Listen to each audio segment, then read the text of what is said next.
Hey sleepyheads, welcome back to the channel. I know you've had a long day, but you're safe now. You've made it through. And tonight, we're doing something really special because we're going back to Bikini Bottom. Not for chaos, it's not for comedy, but for something softer, something deeper, for peace, for warmth, for that light you used to feel when everything in life still felt full of wonder. We all know him. We all grew up with him. That bright yellow sponge with the biggest laugh in the ocean, SpongeBob SquarePants. But tonight, we're not just here to remember him. We're here to understand why we loved him. Why his presence still brings comfort. Why he makes us feel okay again. Before we start, tell me, where are you watching from and what time is it? Drop it in the comments because it is always beautiful to know how far our cozy family goes. So let's begin.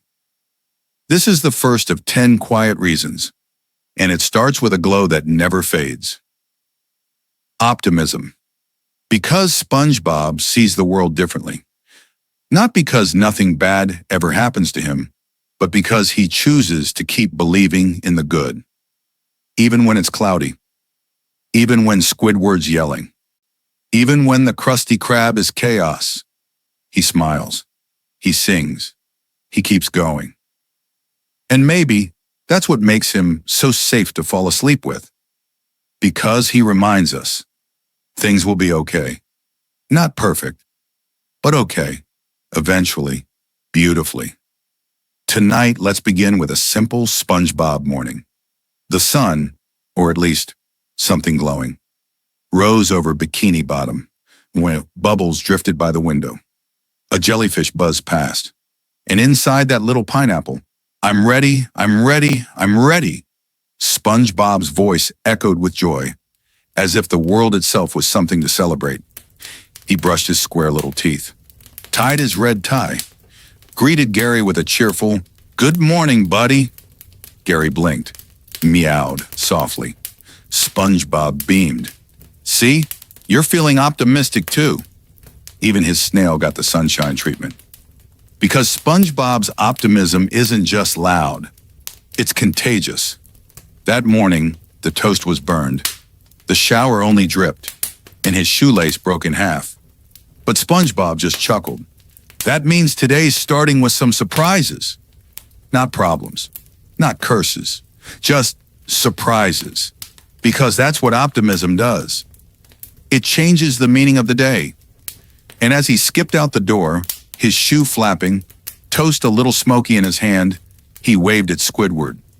"Good morning, neighbor," Squidward growled, mumbled something about needing coffee. And SpongeBob? He smiled gently. He just needs a hug, maybe two. That's SpongeBob. He doesn't ignore people's moods. He chooses to love them anyway, to expect goodness, to hope for kindness. And that is a kind of magic. The sea is quieter now. Bubbles rise slowly. The reef flows gently. And SpongeBob? He's still smiling. Because even after a rough start to the morning, he knows something important. A day can always turn around. He skipped toward the Krusty Krab, his square pants still wrinkled from sleep, his lunchbox swinging. The roads of Bikini Bottom were calm. Fish swam lazily across the sidewalk. Jellyfish bounced between coral stalks. And SpongeBob, ever full of sparkle, waved to every single one. "Hi, Mrs. Puff. Hey, Larry, you look strong today. Nice algae hair, Tina." He didn't need a reason. He just liked to brighten things. Because optimism doesn't wait for something good to happen. It creates it. At the Krusty Krab, Squidward groaned behind the register. "Why are you so early?" SpongeBob giggled. "I wanted to beat the rush of joy." Squidward blinked. "No one comes here for joy." "That's where you're wrong, buddy," SpongeBob replied, placing down his spatula like it was made of gold. He walked into the kitchen, tied on his apron, and took a deep breath. Time to make magic. Not just burgers, not just food, but magic. Because to SpongeBob, Every patty was a painting. Every customer a guest of honor. The fryer sizzled. Steam rose. And SpongeBob danced. Not wildly, just soft little shuffles on the tile, twirls between steps. A hum in his throat like a lullaby from the sea. Even when the grease popped. Even when an order came back wrong. He still danced. Because optimism is how he moved through the world. Even when it was hard. Even when no one else joined him. One time a customer shouted at him, "Too much mustard. Not enough pickles." SpongeBob apologized gently, remade the burger, and added a smiley face and ketchup. The customer blinked. "Thanks." And for a second, just a second, they smiled back. Because SpongeBob didn't fight rudeness with rudeness. He met it with hope. And sometimes, that worked. Maybe that's you too. Maybe you've kept dancing through the hard days. Kept your heart open even when others didn't. Turned little things into acts of love. That's optimism. That's strength. That's SpongeBob. And it's something we rarely give ourselves credit for. As the day faded and the Krusty Krab emptied out, SpongeBob washed the final dish, stacked the final tray, and whispered, "Thank you today. You tried your best." Because even the day itself deserved kindness. The next morning, clouds rolled over Bikini Bottom. Not real clouds, maybe, but something like a gloom settled in the water. Even jellyfish swam slower. Even Squidward was quiet. And SpongeBob, he still got up early. Still tied his shoes with care. Still brushed his teeth to the rhythm of a song only he could hear. Because optimism doesn't need the world to shine. It only needs a little spark inside. That day, SpongeBob had plans. Big plans. He wanted to build something. A new jellyfish playground behind his house. He grabbed planks, a bucket of glue, some colorful coral bits. And as he dragged it all behind him, he whispered, "This is going to be so much fun." Not because it was easy, but because it would make someone smile. Then the wind picked up. A strong underwater current knocked over his cart. Boards floated away. The coral snapped in half. SpongeBob blinked, paused, then smiled gently. "Well, at least I get to build it twice." That's optimism. Not pretending things aren't hard. Not faking happiness. But choosing to try again because you believe it's still worth it. Later, Patrick came by. He looked tired. His eyes low. His usual goofy smile a little faded. "Hey, SpongeBob," he mumbled. "I think I messed something up." SpongeBob didn't need the full story. He just sat beside him. "You know what I think?" SpongeBob said, handing Patrick a jelly bean. "I think tomorrow's gonna love you even more than today does." Patrick blinked. "You really think so?" SpongeBob nodded. "I know so. Because SpongeBob's optimism wasn't just for himself. It was a gift he handed out to anyone who needed it.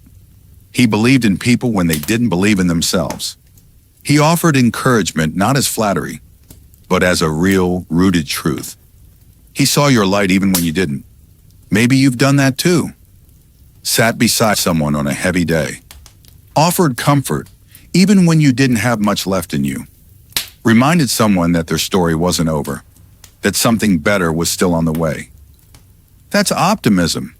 Not silly, not naive, sacred. That afternoon, SpongeBob and Patrick built the playground together. It didn't look perfect. One side was lopsided. The swing made a funny squeak. But SpongeBob beamed. "See? It's beautiful." And when the jellyfish came, bouncing, glowing, dancing, SpongeBob clapped his hands with quiet joy. They liked it. They really liked it.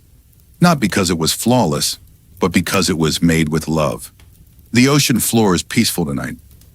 The seagrass sways slowly, and the jellyfish drift like little lanterns in the dark. But even under all that stillness, SpongeBob is still glowing. Because optimism doesn't go out when the lights go dim. It becomes a nightlight for the soul. The next day began with a letter. A crumpled piece of paper slipped under the door. It was from Plankton, and it didn't say much. Just, I give up. Nothing ever works. P. SpongeBob read it once, then twice. And then he packed a snack, tied a bow around a mini Krabby Patty, and headed out, straight toward the chum bucket. Plankton was sitting alone. His shoulders were low, his single eye half closed. No evil laugh, no plan, just silence. SpongeBob sat next to him on the cold, empty floor. He didn't scold, didn't tease, didn't ask, "Why do you always do this?" He just offered the patty, softly wrapped in paper. "Here, I thought maybe you'd want lunch." Plankton stared. "I'm your enemy." SpongeBob shrugged. "Maybe, but I think you're also someone who's just really tired." That's what SpongeBob's optimism is really made of. Not big speeches, not forced positivity, but quiet understanding. The belief that even the most difficult people still deserve kindness, still deserve the chance to be seen. Plankton didn't say thank you, but he didn't throw the food away either. And as SpongeBob walked home, he smiled just a little wider. Because hope isn't about being rewarded. It's about choosing light, even when no one else does. Later that night, it rained in Bikini Bottom. Not scary rain, but soft, silvery raindrops that clinked gently on the windows of the pineapple house. SpongeBob lit a candle, curled into a soft yellow blanket, and whispered, "I think today turned out okay. Even with the letter, even with the silence." Because optimism doesn't need perfect days. It just needs a heart that doesn't give up. Maybe you've been there too. Held space for someone others ignored. Stayed soft even after disappointment. Believed there was still good even if it was hidden. That's more powerful than people realize. That's SpongeBob. That's you. At its core, SpongeBob's optimism is not naivete. It is a high-functioning form of emotional intelligence, a cultivated inner posture that allows him to withstand disappointment, navigate rejection, and still respond with joy. It's the kind of optimism that doesn't break. It absorbs. It transforms. The next day was Employee Evaluation Day at the Krusty Krab. Mr. Krabs was in his office with a clipboard. Squidward was dreading it. SpongeBob? He was thrilled. Because for him, it wasn't about being perfect. It was about doing his best and believing it mattered. He stood at the grill like it was an altar. Each Krabby Patty placed with intention, like sacred offerings to the hungry souls of Bikini Bottom. "Grill clean, hat straight, mind positive," he whispered. Then disaster. He dropped an entire tray of buns, slipped on mustard, knocked over a customer's order, and for a moment, just a moment, his cheeks flushed. His heart stumbled. But then, he looked down at the mess, and instead of panicking, he let out a slow, breathy laugh. "Well," he smiled, "that was unexpectedly creative." And he began to clean. Carefully, calmly, cheerfully. Mr. Krabs watched from behind the office door. He raised an eyebrow. "Doesn't even flinch," he muttered.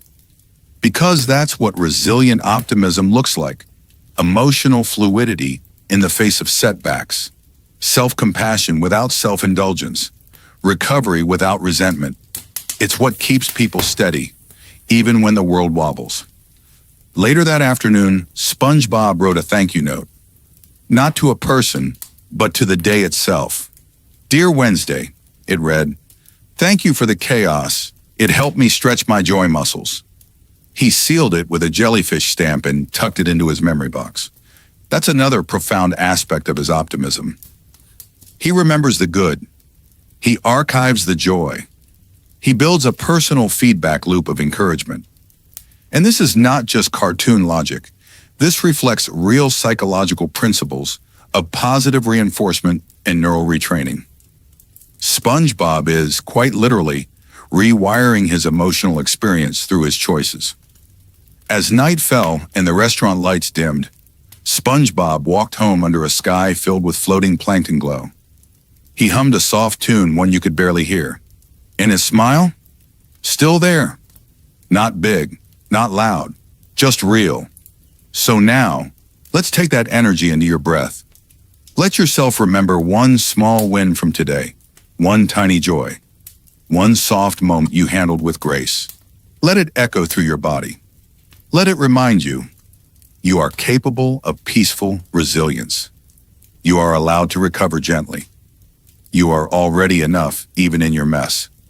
The ocean was quiet, not silent, just still. A kind of hush that only comes after a full day, a full heart, and a soul that has been brave enough to believe.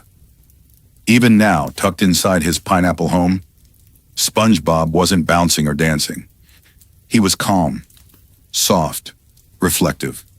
Tonight, he sat on the floor by Gary, a warm cup of tea in his hand, a woolly blanket wrapped around his little square shoulders. And as he gently pet Gary's shell, he whispered, "You know what I realized today, buddy?"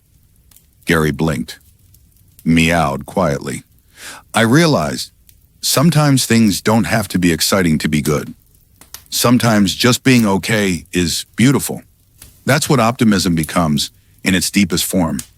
Not hype, not forced cheer, not denial, but gratitude for the quiet, acceptance of the imperfect, and a soft, glowing trust that this moment is enough. This version of me is enough. This small piece is already a kind of joy. SpongeBob wrote one more letter before bed, this time to himself. It said, "Dear me, thank you for staying kind today. Thank you for bouncing back. Thank you for letting people in. I'm proud of you. Love me." Maybe you've never written yourself a letter like that, but maybe tonight you don't have to, because this episode was the letter. A slow, soothing reminder that your heart matters. Your softness is not weakness. Your hope, even in quiet form, is a kind of bravery the world needs more of. As SpongeBob blew out the candle by his bedside, the room glowed with the last flicker of warmth. And the ocean outside shimmered, not loud, not bright, just soft and steady, like a lullaby whispered through salt water. And now, it's time for you to rest too. You've traveled with SpongeBob for 3 whole hours. You've smiled through his silly mornings, stood with him in messy moments, breathed with him beneath the sea. But most of all, you've seen yourself in him, and that's the gift. Because SpongeBob's optimism isn't just about who he is, it's about who you are too.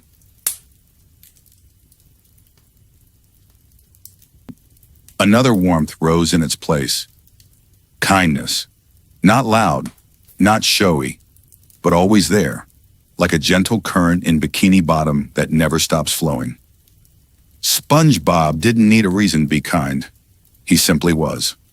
That morning, Squidward opened his window and groaned. Yeah, he had barely stepped outside before SpongeBob cheerfully waved.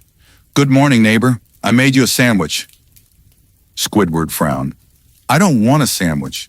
I don't want conversation. I just want silence." SpongeBob blinked, smiled softly, and placed the sandwich on his doorstep. "No problem. I hope today is good to you anyway." And then he walked away. No pushback, no frustration, just kindness, offered with no strings. Later, he saw Mrs. Puff trying to carry groceries, heavy bags, wobbling fins. A tired sigh. SpongeBob rushed over. "May I help?" Mrs. Puff blinked. "Why would you?" But he was already gently lifting the bags, carefully balancing her jelly jars, smiling without saying a word. She didn't thank him right away. She just stared. And yet SpongeBob didn't seem to mind. Because kindness isn't about being noticed. It's about being present. Even when no one asks. Even when no one claps. That's the kind of kindness that doesn't run out. Because it's not coming from ego, it's coming from love. Later that day, SpongeBob found a baby jellyfish caught in a net. Its little glow was dim. Its fins fluttered weakly. SpongeBob gasped softly. "Oh no, little one." With careful, spongy hands, he untangled it, whispered kind words, and let it float free again, back into the soft pink sky. He watched it swim away. No thank you. No applause. Just a gentle flick of its tendrils in the water. A quiet farewell, and SpongeBob smiled, like it was the most important thing he'd done all day. That's what made his kindness special. It wasn't earned. It wasn't demanded. It was simply given. Because SpongeBob believed everyone deserved care, even if they were grumpy, even if they didn't say thanks, even if they didn't notice at all. Maybe you've done that too. Picked up something for a stranger, sent a message to someone who felt alone, held back anger when someone was unkind. That's powerful. That's rare. That's real kindness. As night returned to Bikini Bottom and the sea glowed a sleepy blue, SpongeBob sat by his bed, writing in his jellyfish journal. Today I helped some folks. Not all of them smiled, but I think their hearts did. He closed the book, turned off the lamp, and let out a little happy sigh, because being kind felt like home. The next morning, SpongeBob woke up to the sound of crying. Faint, muffled, not from his house, but next door. He pressed his ear to the wall. Squidward. It wasn't loud. It wasn't dramatic. Just soft little sobs like a tired heart finally letting go. SpongeBob didn't knock. He didn't barge in. Hey, he just quietly left something on Squidward's front porch. A cup of tea, a little card with a hand-drawn clarinet, and a note that simply read, "You don't have to talk. I just wanted you to know, I'm here, always." He didn't wait for a reply. Didn't expect one. That's the kind of kindness most people miss, the kind that doesn't need to be seen. Later at the Krusty Krab, the usual rush began. Orders stacking, grease popping, Squidward groaning. And in the middle of it all, a small fish knocked over her food tray. Her face flushed, her eyes filled with tears. But SpongeBob rushed to her side before a single tear fell. He knelt down beside her and whispered, "You know what? I once spilled a whole barrel of pickles on a wedding cake." She blinked. "Really?" He grinned. "Yup, and they still invited me to the honeymoon cruise." She laughed just a little. And that little laugh changed the energy of the whole room. Because SpongeBob didn't just help with messes. He helped with feelings. He knew that kindness isn't always about fixing. Sometimes it's about reminding people they're not alone. That evening, Sandy dropped by with a box of science supplies. She needed help moving it. And though SpongeBob had already had a long, exhausting shift, he stood up right away. "Of course." Sandy raised an eyebrow. "You sure, partner? You look tired." He smiled, wobbling only slightly. "Helping you makes me feel less tired." That was true. Not because he was pushing himself too far, but because acts of love can refuel the heart in ways sleep alone can't, when they're given freely, gently, with no need for praise. And maybe you've done that too. Shown up for someone even when your energy was low. Answered a message when your brain wanted quiet. Held space for someone else's storm. That's not small. That's the core of kindness. And it lives in you. That night, SpongeBob sat on his roof with Patrick. They didn't say much. Just looked at the sea stars, passed jelly bean popcorn between them. Shared the kind of silence that felt like a hug. Patrick leaned his head against SpongeBob's shoulder. "You're really nice, SpongeBob." SpongeBob smiled and said nothing at all. Sometimes kindness is words. Sometimes it's presence. Sometimes it's just staying. It had been a long day at the Krusty Krab. Orders were late. The fryer kept sputtering. Mr. Krabs was pacing, counting money twice, 3 times. And Squidward, well, Squidward had reached the limit. He snapped at SpongeBob, loudly, sharply, right in front of customers. "You never stop smiling. It's annoying. Stop being so perfect all the time. The restaurant went quiet. All eyes turned. SpongeBob just stood there, his cheeks still pink from the heat of the grill, his hands full of ketchup bottles. He didn't defend himself, didn't argue. He simply said, "I'm sorry today's been so hard, Squidward. I'm still glad I get to work beside you." And then, he quietly got back to work. That's kindness too, the kind that doesn't clap back, that understands a person's pain is sometimes louder than their words.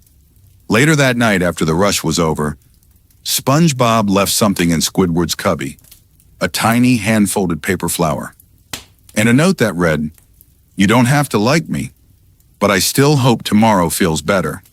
Squidward didn't respond. He never said thank you.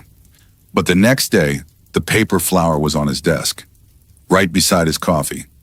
That's the quiet impact of SpongeBob's kindness. It doesn't demand attention. It simply exists, softly, consistently, without expectation. Later in the week, Mermaid Man and Barnacle Boy visited the Krusty Krab. They were confused, forgetful, accidentally ordered 5 different meals and paid in bottle caps. No one else had the patience. But SpongeBob sat with them, took their order gently again and again, listened to their stories, even made a special dish, hero hash. They laughed. They felt seen. And SpongeBob? He just said, "I'm so glad you came today."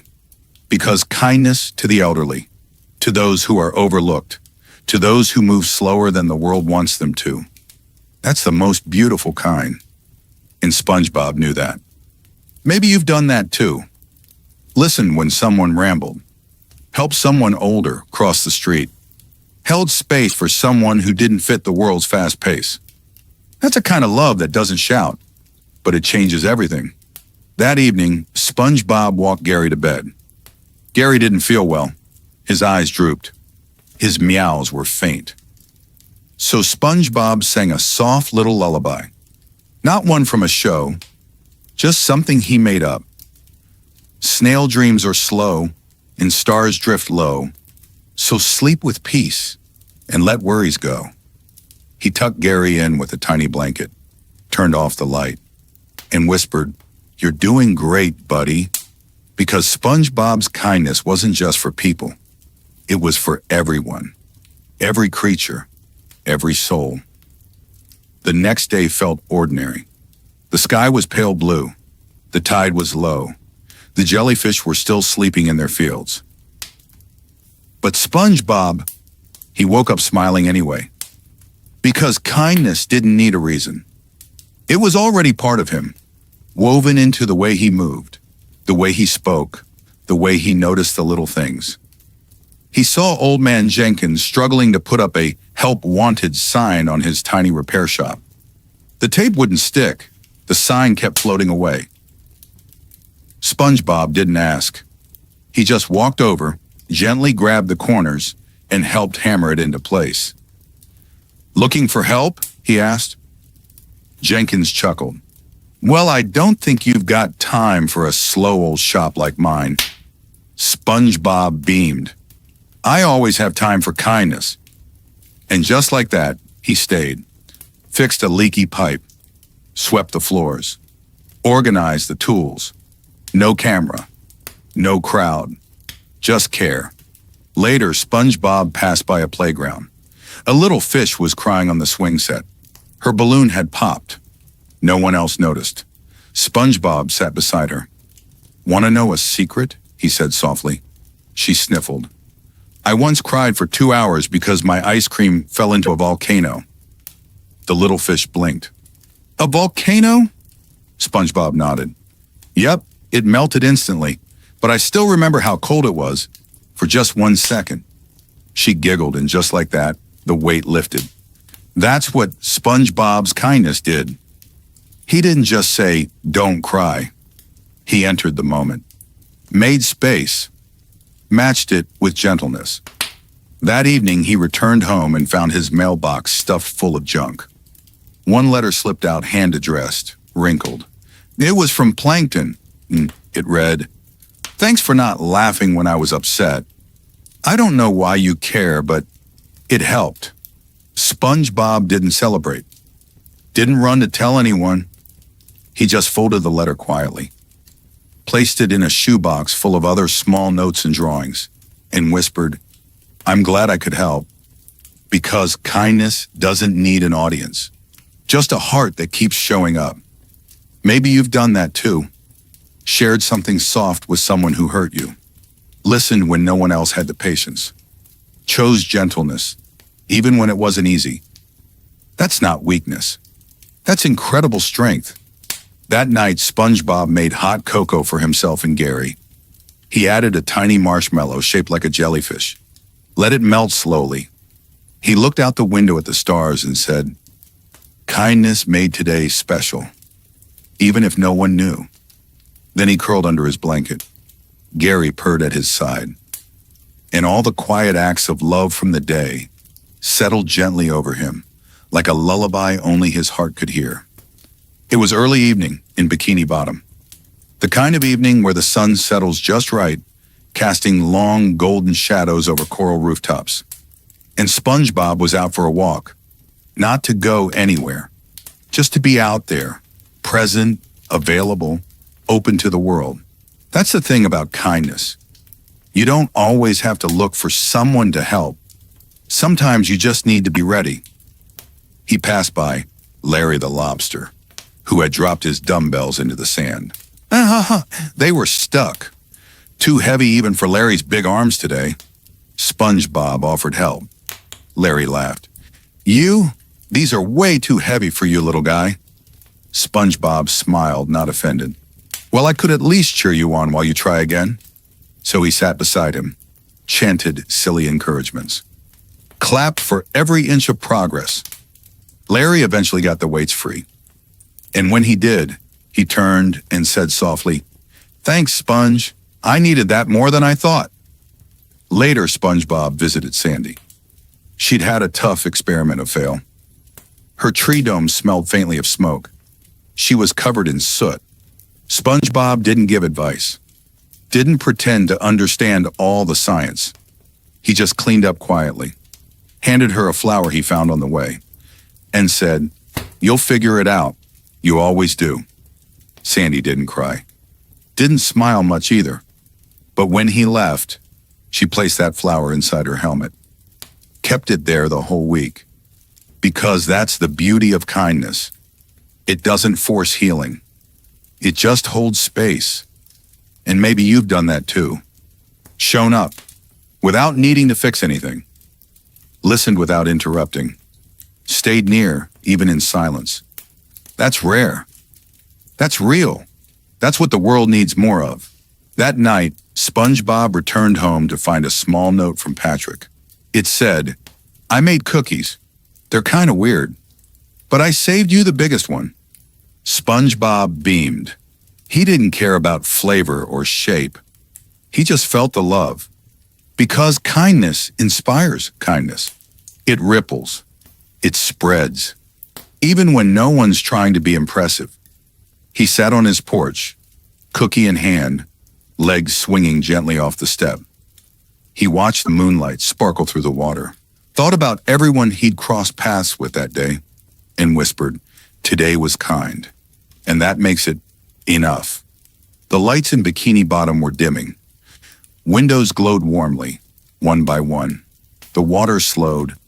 The seagrass curled gently inward, like it, too, was ready to rest. And inside his quiet pineapple house, SpongeBob was tidying up the last bits of his day. No more Krabby Patties. No more jellyfish. Just folded socks, a sleepy snail, and a heart full of small good things. He thought about everyone he'd crossed paths with.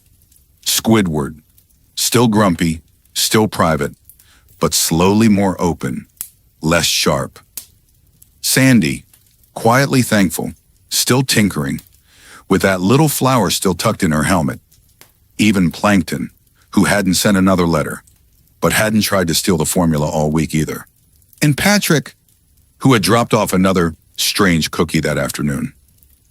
It was shaped like a shoe, and SpongeBob loved it. because it came with this note. You always notice when I'm quiet. I don't know how you do that, but I'm glad you do. SpongeBob folded the note gently, placed it with the others in his shoebox.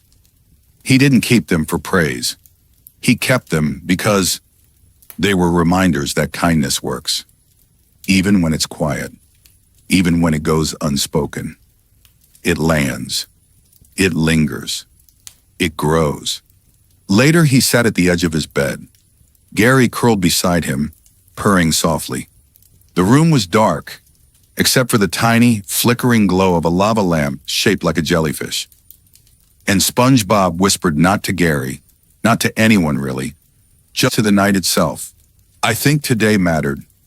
I think kindness always does, even when no one sees it. And that's the truth, isn't it? The kindness you've shown in quiet ways, on long days, when you were tired or scared or hurting yourself. It mattered. It changed something. It softened someone's world. And maybe they never told you, but they felt it, and they carried it forward. SpongeBob pulled up his blanket, the same one he's had for years. It smells like safety, like jelly beans and ocean breeze. He smiled softly into his pillow, because tomorrow would come. More Krabby Patties, more spills, more chances to be gentle. And that's something to look forward to. So now, as you settle too, let SpongeBob's kindness wrap around you like a warm current. Let go of anything heavy. You've done your part. You've been kind, in your own way, with your own heart. That's not forgotten. It's never wasted. With optimism and kindness gently behind us, we now float into SpongeBob's third shining quality, loyalty. SpongeBob's loyalty runs deep, to his friends, to his job, to his heart. Even when things get tough, awkward, or unfair, he stays. He believes in people. And that quiet, steady devotion is something truly special. The tide was steady that morning. Not too loud, not too quiet, just soft enough to let the day arrive gently. And as always, SpongeBob was up early. Krabby Patty hat already on, shoes tied neatly. A list of tasks, ready but not rushed. Because when you love something, truly love it, you don't have to be pushed. You show up. Mr. Krabs wasn't even awake yet. The Krusty Krab door was still locked. But there SpongeBob stood, humming to himself, polishing the open sign, just in case. That's loyalty, not waiting for praise, just being there. Just showing up because your heart says this matters. Later that day, Squidward took a long break. Too long. The line outside the Krusty Krab grew. And SpongeBob? He didn't complain. Didn't roll his eyes. He just handled both the grill and the register. Spoke gently to every customer. Wrote down Squidward's favorite jelly combo in case anyone asked for him. When Squidward returned, annoyed and flustered, SpongeBob simply said, "I saved your seat warm and your apron dry." That's loyalty too. Not just to the easy people, but to the ones who don't always make it easy. That evening, Patrick burst into SpongeBob's house in a panic. "I lost my favorite rock." He was teary, frantic, sure the world was ending. SpongeBob didn't laugh. Didn't tell him it was just a rock. He grabbed a flashlight, 2 peanut butter sandwiches for the road, and said, "Let's go find it." They searched all over. Bikini Bottom, the Coral Canyon, even that one scary cave with the echo that says mean things back to you. No luck. Eventually, Patrick sat down, exhausted, eyes still damp. Maybe it's gone forever. SpongeBob sat beside him. Then I'll miss it with you. I'll remember it with you. I'll even help you name the next one. Patrick smiled a soft, tired smile. Because loyalty doesn't always mean solving the problem. Sometimes it means sitting with someone in it. Maybe you've done that too. Stayed beside someone when things were messy or unsure. Listened when there were no answers. believed in something even when others gave up. That's not small. That's love. That's loyalty. As the stars blinked over Bikini Bottom that night, SpongeBob tucked Patrick in on the couch, wrapped him in a warm jellyfish print blanket, and whispered, "You're not alone. You'll never be alone." The next morning began with a storm. Not the loud, scary kind, but a sleepy one. Raindrops tapping gently on sea glass windows, wind swirling through the seaweed outside. Inside his cozy pineapple, SpongeBob was up before the alarm. He didn't rush. He didn't sigh. He just smiled sleepily and said, "Rain or shine, my heart still shows up." Down at the Krusty Krab, Mr. Krabs was in a mood. The kind of mood where every registered ding made him grumble and every spilled pickle made him frown. But SpongeBob stayed calm. Did every chore twice. Refilled the tartar sauce before being asked. Even left a soft note on Mr. Krabs' desk. "I hope something beautiful finds you today, even if it's small." Mr. Krabs didn't say much, but his grumbles softened just a little. Because loyalty to your boss isn't just about doing your job. It's about caring, even when they forget to. That afternoon, Sandy had to leave town for a science summit. SpongeBob offered to water her plants, feed her tree, even dust off the treadmill. But more than that, he promised to keep a little notebook of anything interesting in Bikini Bottom, so she wouldn't miss a thing. He even drew tiny doodles in the margins, a jellyfish waving, a Krabby Patty wearing sunglasses. Because loyalty isn't just presence, it's thoughtfulness in someone's absence. Later that night, he passed by Squidward's house. The lights were off, but he noticed the mailbox flag was still up. SpongeBob paused, reached in gently, found a soggy envelope forgotten in the rain. He placed it in a dry bag, added a sticker, and left it by Squidward's door with a dry towel and a note. "The world might forget sometimes, but I won't." That's what loyalty looks like when no one's watching. The unseen effort, the unnoticed help, the care that continues even when no one asks for it. Maybe you've done that too. Checked in quietly on someone who pushed you away. Made someone's day a little easier without saying a word. Stayed loyal not because you had to, but because your heart wanted to. That's not weakness.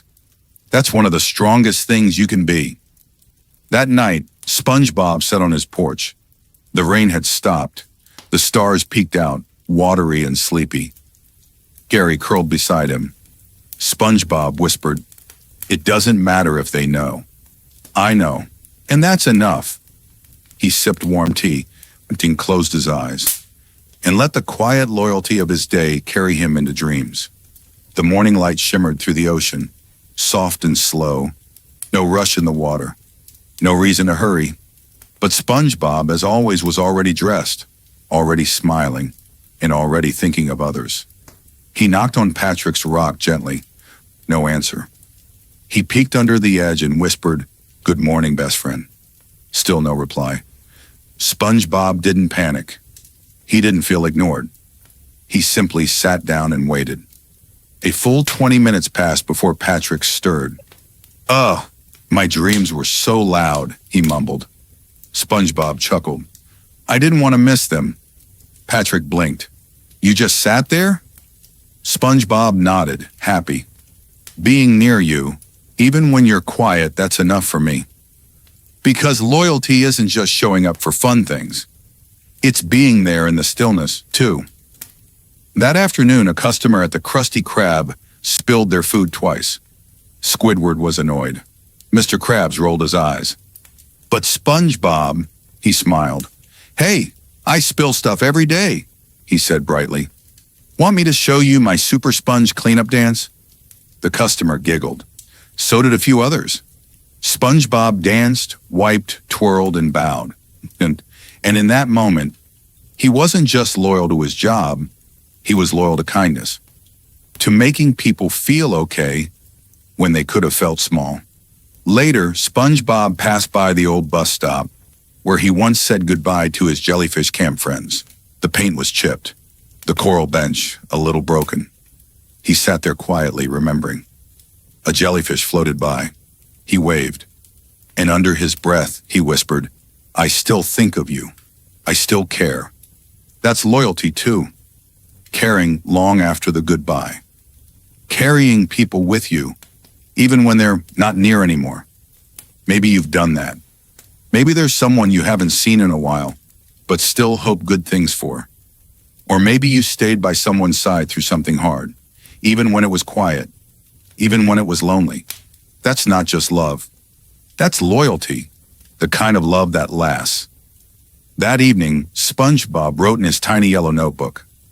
It wasn't a diary, just a space where he scribbled little reminders to himself. Tonight's page read, "Some friends don't say much. Some days feel quiet. But if your heart stays, you're never truly apart." He closed the notebook, tucked it under his pillow, and turned off the light. It had been a strange day in Bikini Bottom. Nothing bad had happened, but things just felt off. The Krusty Krab had fewer customers. The jellyfish weren't out. Even the ocean currents felt slower. Patrick was quiet. Squidward was even more distant than usual. Sandy hadn't replied to SpongeBob's snail mail doodles all week. And SpongeBob? He noticed it all. But he didn't panic. He didn't spiral. He just stayed present, stayed kind, stayed loyal. He brought Squidward a hot tea during his break. Didn't ask questions. Just set it beside him. Squidward glanced at it, barely lifting his head. "You remembered I don't like sugar?" SpongeBob nodded. "I remember everything you say, even the parts you think no one's listening to." Squidward didn't answer, but the tea disappeared sip by sip. Loyalty is remembering, even when the other person forgets to say thank you. After work, SpongeBob returned home to find Patrick sitting on his porch steps. No words, just Patrick, looking out into the dark water. SpongeBob sat beside him. Didn't press. Didn't cheer up. Just waited. Eventually, Patrick said softly, "Sometimes I think I'm not that interesting." SpongeBob blinked, turned to him gently. "You're the most interesting part of my day." Patrick's eyes welled, but not from sadness this time, just from being seen. That's loyalty too. Loyalty to someone's worth, even when they forget it. Later that night, SpongeBob lit a single candle in his room. Gary was already curled up. The house was quiet. He looked at the candlelight flickering against the wall and whispered, "Even if they don't know how much I care, that won't stop me from caring." And maybe you felt that too. Maybe you've stayed beside someone through their silence, held them in your heart when they drifted, kept sending light, even when it wasn't returned. That's not foolish. That's beautiful. That's what real loyalty looks like. Because loyalty is not measured by volume. It's measured by presence, by the choice to stay soft when it would have been easier to pull away. SpongeBob gently folded his blanket, tucking himself in. No big moment, no grand gesture. Just the quiet knowledge that he'd stayed true to his people, true to his heart, and that made the day feel whole. The next day, a strange flyer floated through Bikini Bottom. Free ice cream for best friends, one day only. 2 scoops for 2. Just show up, together. SpongeBob gasped when he read it. He already knew who he'd bring. He raced to Patrick's rock, bubbling with excitement. Best friends, ice cream day. Patrick, sleepy and still in his pajamas, rubbed his eyes. "But I already made plans. I promised Bubble Bass I'd help him clean his aquarium." SpongeBob froze. "Oh," he smiled anyway. "Okay, that's important. Bubble Bass needs friends too." Patrick looked guilty. "You sure? I know we always—" SpongeBob placed a gentle hand on his friend's shoulder. "I'll always be your best friend, even when you got other things to do." That's loyalty too. Not clinging. Not making someone feel bad for having space. Just loving them through the space. SpongeBob went alone to the ice cream stand, ordered one cone, sat by the seawall. He didn't cry, didn't pout. He just whispered, "Patrick would have liked this flavor. Maybe I'll save him the napkin." Because loyalty isn't about what you get back. It's about what you keep giving freely, gently. That evening, a jellyfish floated near SpongeBob's window. It blinked slowly, soft pink and glowing. It looked a lot like Jelly Hash 12, the one he rescued during jellyfish season 3 years ago. And he stepped outside, holding a small flower in his hands. "Is that you?" he asked softly. The jellyfish twirled once, then drifted up, vanishing into the deeper current. SpongeBob placed the flower on the water's surface and said, "You came back, even if only for a second." That's the thing about loyalty. Even when the ones you love go far, even when time pulls things apart, you still carry them. You still believe in the bond. You stay connected heart to heart. Maybe you've done that too. Maybe you've shown up for someone who couldn't show up for you that day. Maybe you kept space in your heart open, even when it was lonely. That's not weakness. That's devotion. That night, SpongeBob tucked Gary in, kissed the top of his shell, and sat by the window looking out into the water. He whispered to the night, "It's okay if they forget sometimes. I won't." Then he closed his eyes and drifted off with a quiet smile, knowing he loved the way he wanted to be loved. It was late. Bikini Bottom was winding down, lights dimming in windows, coral flowers closing gently for the night. SpongeBob was finishing the last chore of his day, or restacking the friendship shelf in his room. On it were tiny reminders of the people he cared about. A cracked sunglasses lens from a jellyfish picnic with Patrick. A tiny wrench Sandy gave him when she first built her tree dome. A paint-splattered clarinet reed. Squidward left behind by accident, he never asked for it back. And right in the middle, a folded napkin. Faded, a little torn. It read, "Thanks for always sitting with me, even when I didn't want company." Squidward, SpongeBob smiled softly, ran a fingertip over the corner. Because loyalty doesn't always look like hugs and laughter. Sometimes it looks like showing up, quietly, consistently, through the years.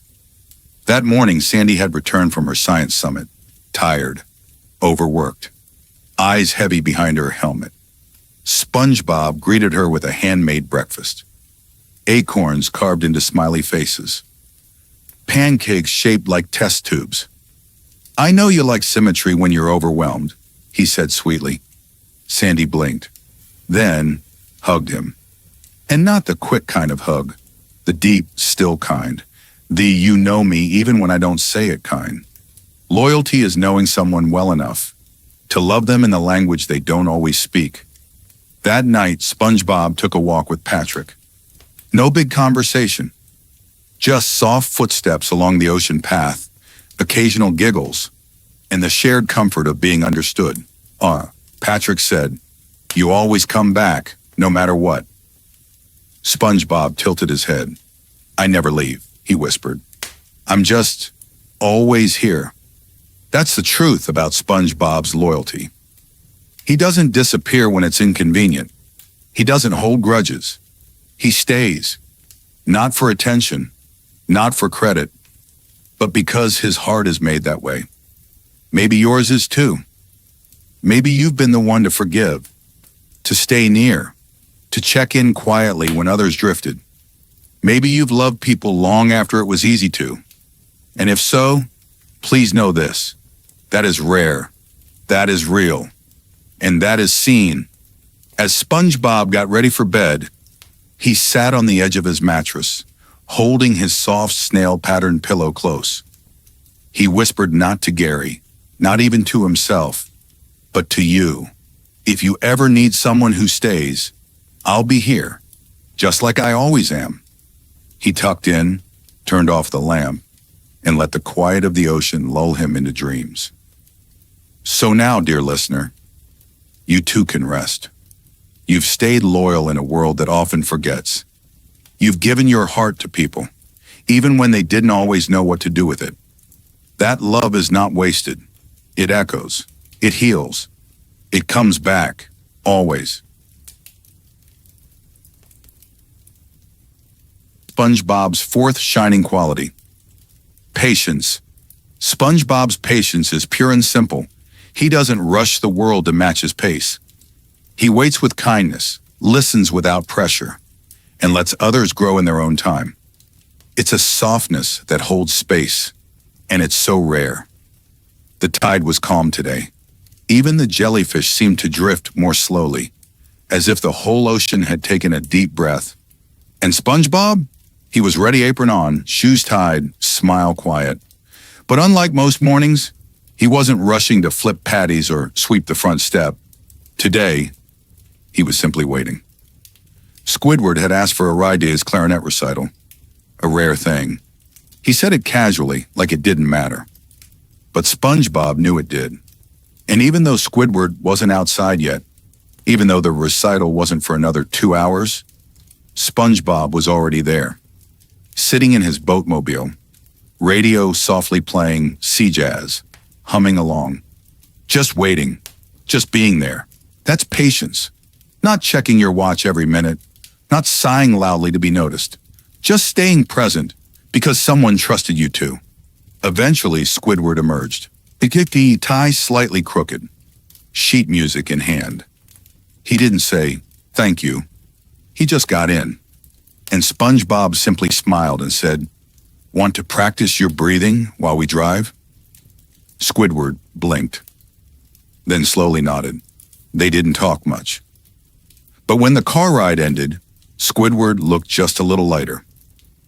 And SpongeBob? He felt full not from praise, but from purpose. Later that day, SpongeBob stopped by Sandy's tree dome. Her invention was acting up again, sparking, buzzing, refusing to launch. She groaned. "I've been working on this for weeks. Why won't it go?" SpongeBob didn't jump in, didn't offer advice. He just sat down beside the pile of parts and said gently, "Take your time. I'll sit here until it's ready." Sandy stared for a moment, then exhaled. "Okay, that helps. That's what patience does. It doesn't solve everything. It just creates room for things to unfold." That evening, Patrick wanted to bake marshmallow lasagna. It was exactly what it sounds like. Sticky, strange, kind of a mess.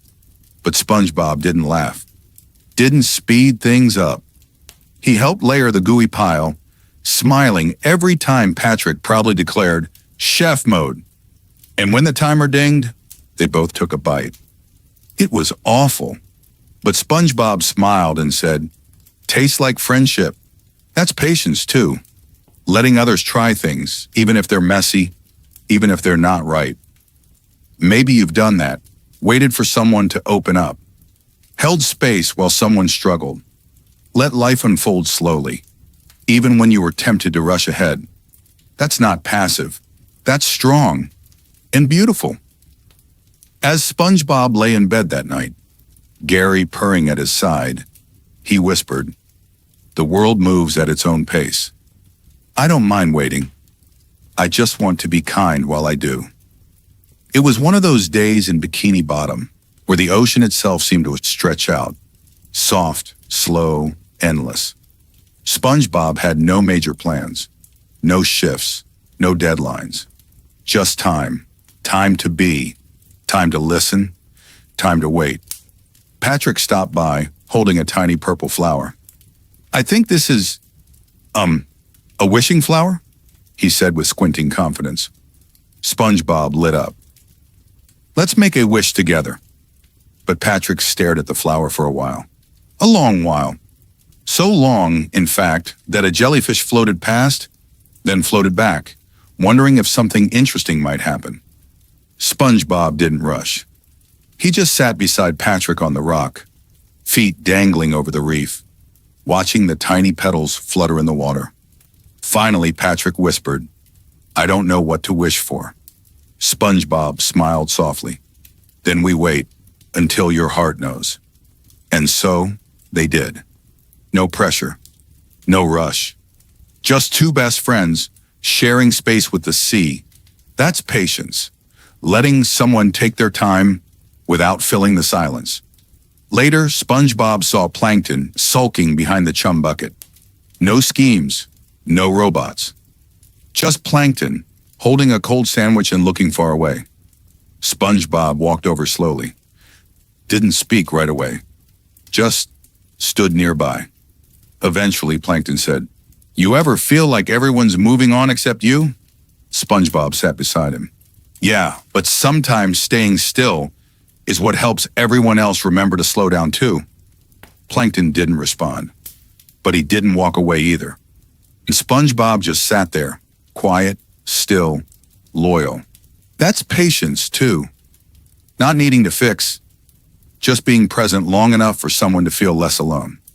As the sun dipped low, SpongeBob wandered by Sandy's tree dome again. This time she was upside down, tangled in vines. "I'm fine," she yelled from the ceiling. SpongeBob didn't rush to untangle her. Didn't laugh or offer directions. He simply sat below with a juice box and said, "Take your time. I'll be here when you're ready." She chuckled, then slowly untwisted herself. No embarrassment, no urgency. Just space to figure it out. That's what SpongeBob does best. He waits without making you feel behind. He stands with you in your pause. And sometimes, that's the gentlest kind of love.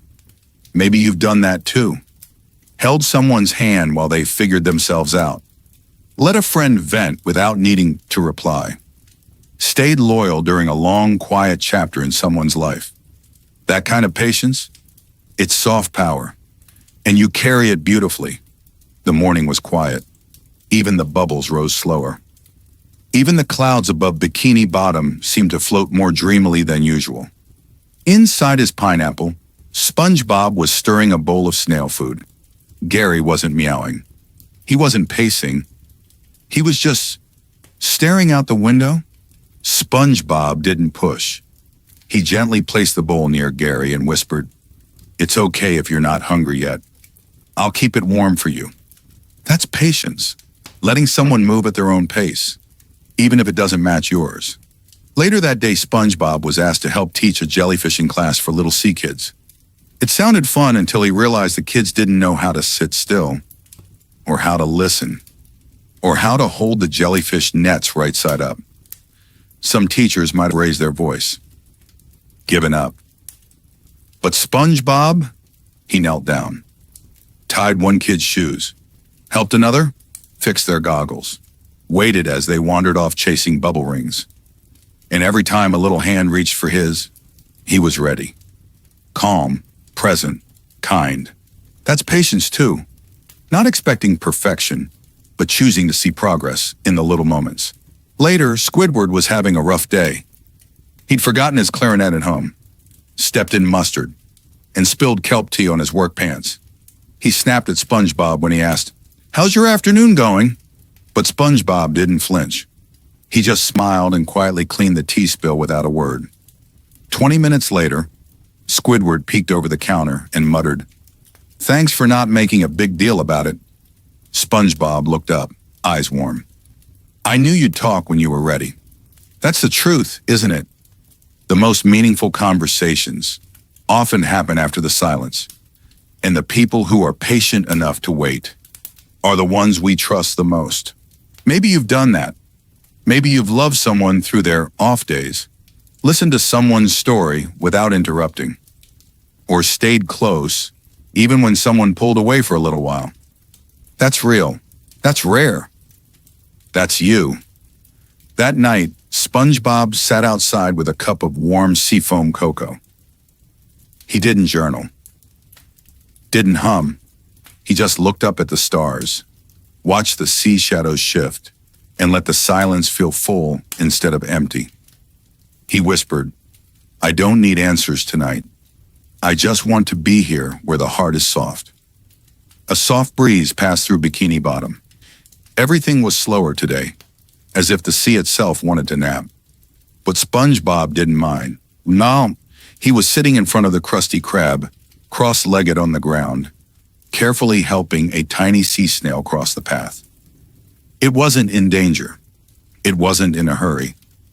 But SpongeBob still waited, still protected it with a little leaf umbrella, still smiled as the snail moved inch by inch toward the soft coral on the other side. "You've got this," he whispered. "Take your time. That's patience. Even when no one sees, even when it's slow, even when it's small." Inside, things weren't going quite so peacefully. Squidward had forgotten to submit the supply order. Mr. Krabs was mumbling about mayonnaise shortages. The fryer was making a weird clicking noise. But SpongeBob, he kept flipping patties one by one, unbothered, unrushed. When Squidward finally admitted his mistake, SpongeBob just nodded gently. "We've all been there. Let's fix it together." No blame, no lecture, just teamwork and time. That afternoon, Sandy invited SpongeBob to watch her invention launch. It had failed 6 times before, and even she was starting to lose hope. "Maybe I'm not meant to be a rocket squirrel," she said, kicking the dirt. SpongeBob leaned back on the log beside her. "I think failure is just a step between tries." She blinked, and for the 7th time, she pulled the lever.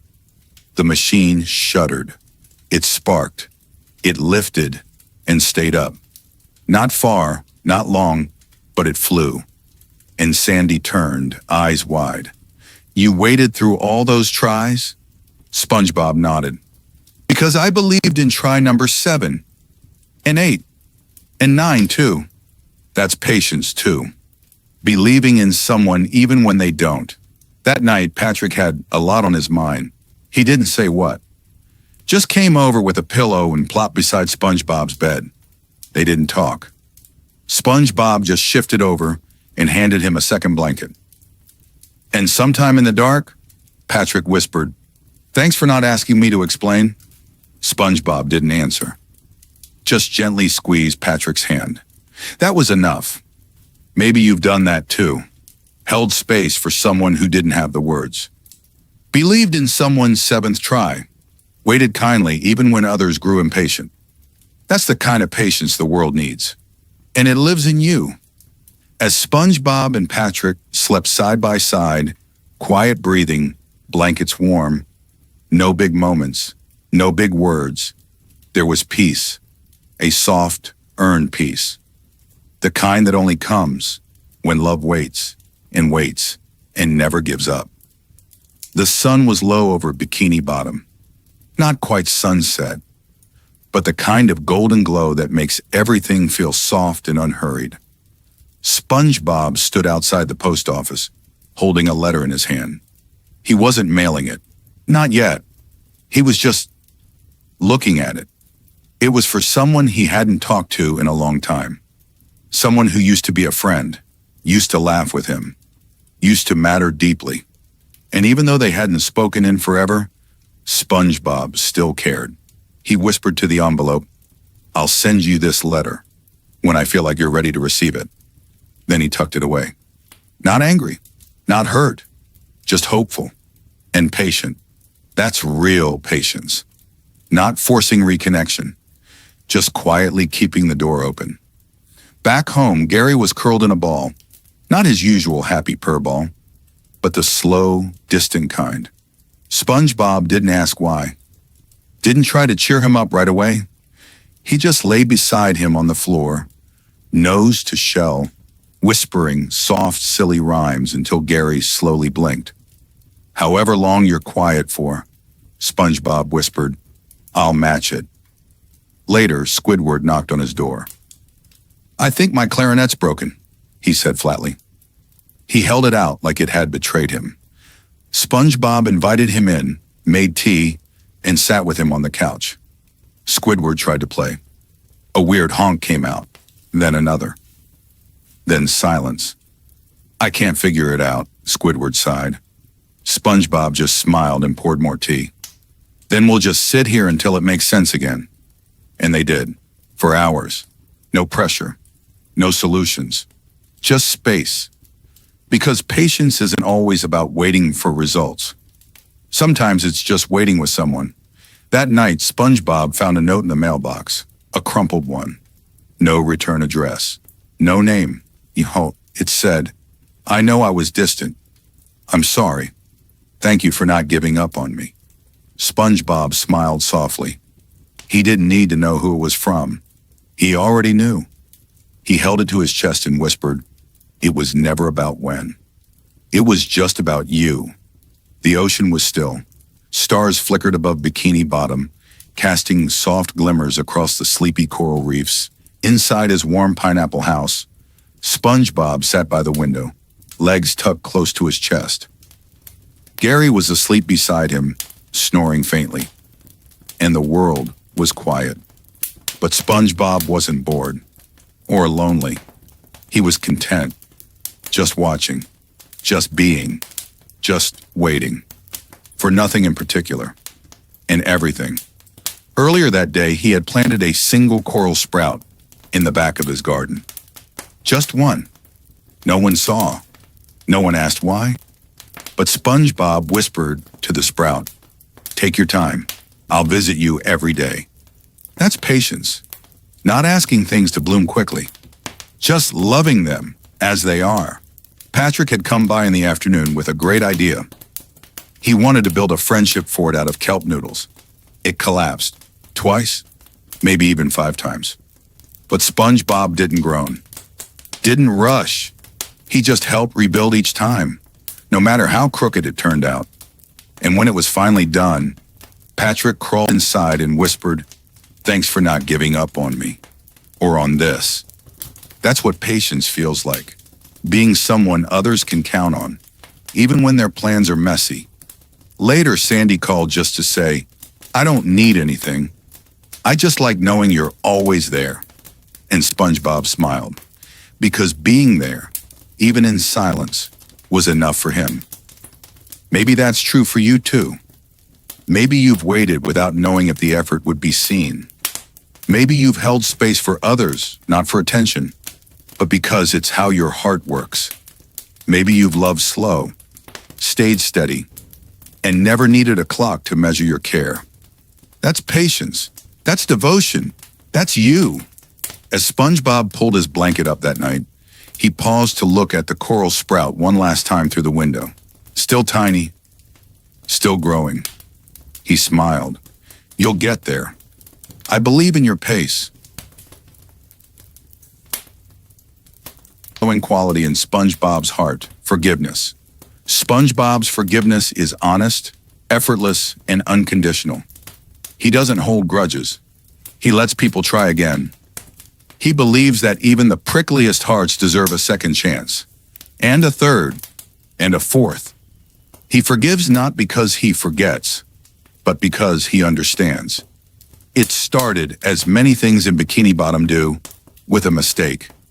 Plankton had snuck into the Krusty Krab again. A new disguise, a new trap. This time, a robotic worm dressed as a food inspector. It didn't go well. The fryer exploded. The walls were slimy. Mr. Krabs screamed something about lost revenue. And SpongeBob? He stood in the middle of the mess, mustard dripping from the ceiling, quietly wiping ketchup off his spatula. Everyone was furious. Mr. Krabs threatened to ban Plankton forever. Squidward just groaned. Same nonsense, different Tuesday. But SpongeBob said nothing. He walked over to the wreckage, peeked under a fallen table, and found Plankton not escaping, just sitting. Tiny, embarrassed, alone. SpongeBob knelt down. "Are you okay?" Plankton scowled. "Why do you care?" SpongeBob shrugged. "Because you look like someone who forgot they're allowed to be forgiven." Plankton didn't speak, didn't apologize, but he didn't run either.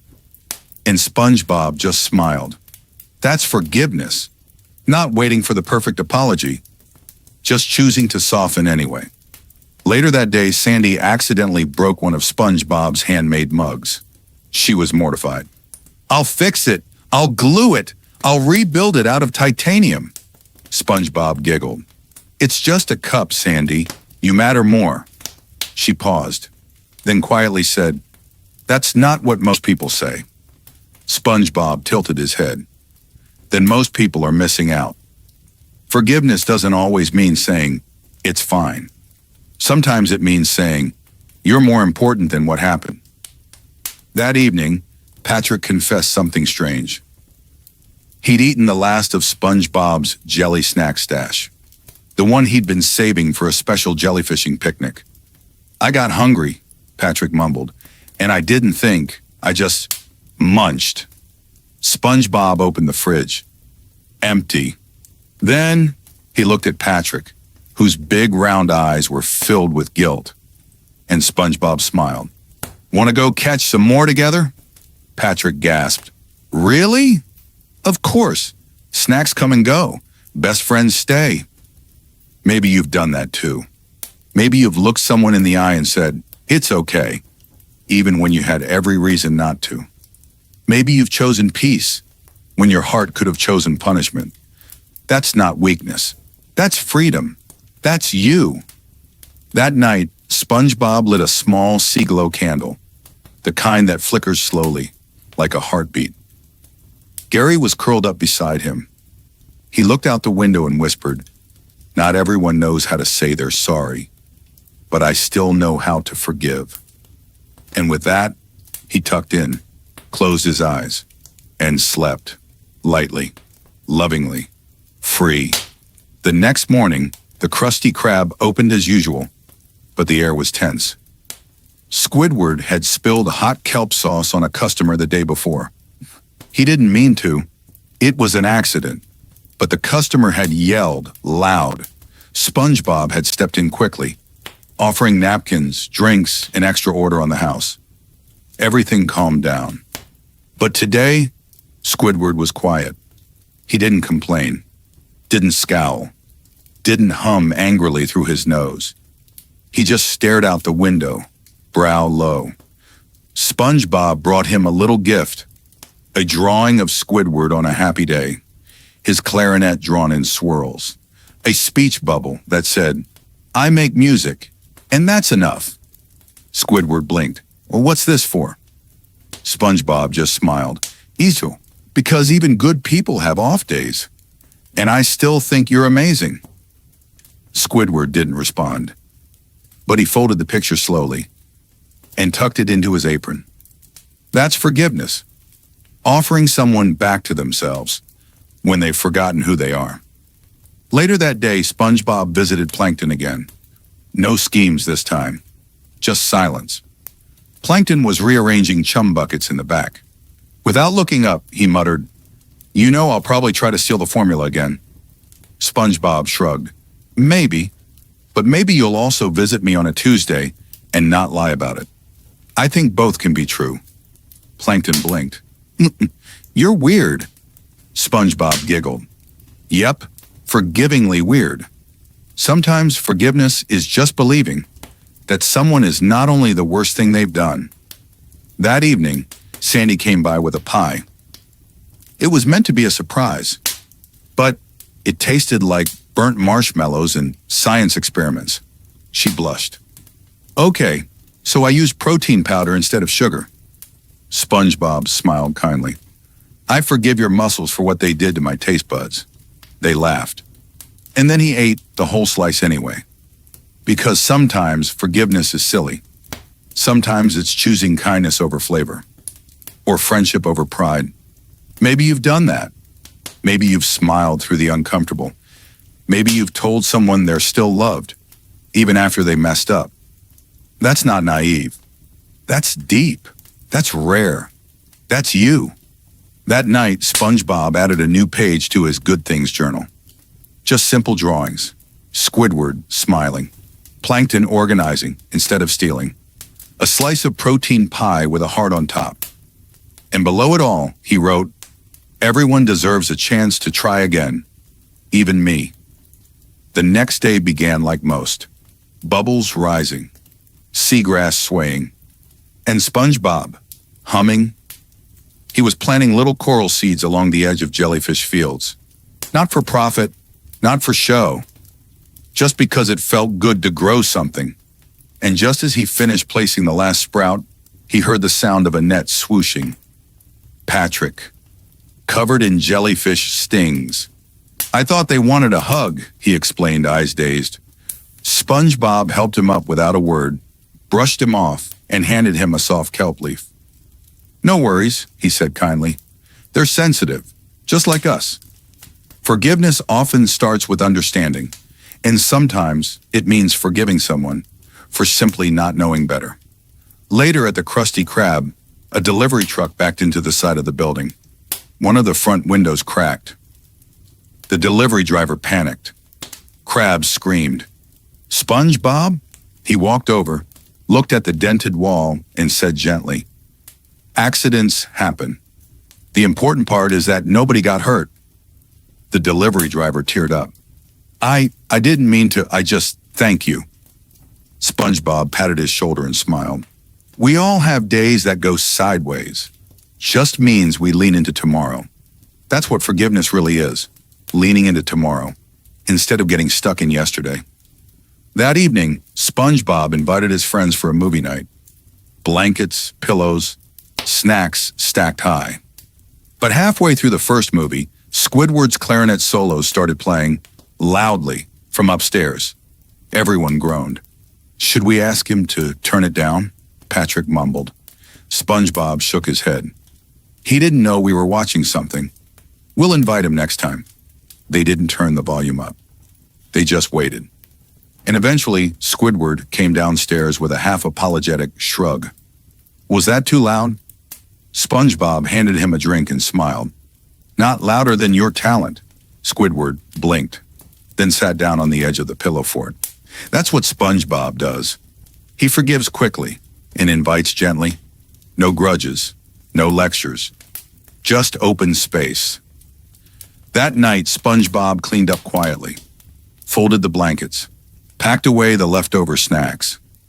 The cracked window still hadn't been fixed. But he looked at it one last time before bed and said, it doesn't have to be perfect for the night to feel whole. It was a slow day in Bikini Bottom, the kind where even the waves sounded softer. SpongeBob stood outside the Krusty Krab, sweeping tiny coral flakes from the front steps. Not because it had to be done, but because it felt good to care for something. Just then, he heard a crash inside. He rushed in. Patrick was holding a tray, or rather, the broken pieces of one. Oops, Patrick said with a nervous smile. SpongeBob looked at the tray, looked at the spilled food, looked at Patrick. And then he laughed. Not in mockery, not in annoyance, just gently. Well, now we know Krabby Patties don't bounce. Patrick blinked, then smiled too. That's forgiveness. Not making someone pay for what they didn't mean to break, just helping them sweep it up. Later that afternoon, Sandy stopped by in a rush. She was upset, frustrated. She'd accidentally knocked over one of SpongeBob's sand sculptures earlier in the week and hadn't said anything. It's been eating at me, she said. I was worried you'd be mad. SpongeBob smiled. Oh, Sandy, that sculpture was just sand. But your heart? That's the real art. Her shoulders dropped. She exhaled like she'd been holding her breath all week. Forgiveness isn't just about releasing them. It's also about freeing you. That evening, Squidward said something mean. Not just grumpy mean. Something that stuck. He called SpongeBob childish and clueless. He didn't even say it with humor this time. Just bitterness. SpongeBob's smile faded. Just for a second. Then he quietly returned to cleaning the counter. He didn't snap back. Didn't guilt Squidward. Didn't even walk away. He just kept being himself. And a while later, Squidward sighed. I didn't mean that. SpongeBob looked up, kind eyes, calm voice. I know. It still stung, but it won't change how I see you. Squidward blinked and nodded. Not because he felt better, but because he finally felt seen. That's deep forgiveness. Letting someone feel the weight of what they said without making them carry it forever. It was raining in Bikini Bottom. Not a storm, just a gentle, steady drip from the coral clouds above. SpongeBob didn't mind. He stood under his jellyfish umbrella, watching water dance across the stone path in swirls. He loved how the rain cleaned things, how it softened sharp edges, how it made even the noisiest places feel quiet again. Just then, Plankton appeared at the edge of the street, wet, cold, carrying a soggy blueprint. He didn't say anything. SpongeBob didn't either. He just opened his umbrella wider and held it out. No questions. No scolding. Just shelter. That's forgiveness, too. Sometimes it's not about letting go of something. It's just making room beside you for someone who doesn't know where else to stand. Back at the Krusty Krab, Mr. Krabs was pacing. He'd accused SpongeBob earlier of miscounting the day's orders. Turned out the mistake was his own. Krabs grumbled, trying to pretend it hadn't happened. SpongeBob walked over, holding a fresh Krabby Patty. "For you, sir. Extra pickles. No stress." Krabs raised an eyebrow. "You ain't mad I blamed you?" SpongeBob shrugged. "It's easy to be mad. It's harder to remember everyone's just doing their best." Krabs blinked. His eyes softened. "You're something else, boy." SpongeBob just smiled. That's what true forgiveness looks like. No big performance. Just quiet grace. That night, Patrick came by late. He looked nervous, clutching something behind his back. "Remember that jelly picnic we were going to have?" SpongeBob nodded. Patrick revealed a crumpled old sandwich, soggy and messy, but clearly saved all day. "I kept one for you. I'm sorry I forgot last time." SpongeBob took it with both hands, carefully, like a gift. "This is the best sandwich I've ever seen." Patrick beamed, and SpongeBob meant it.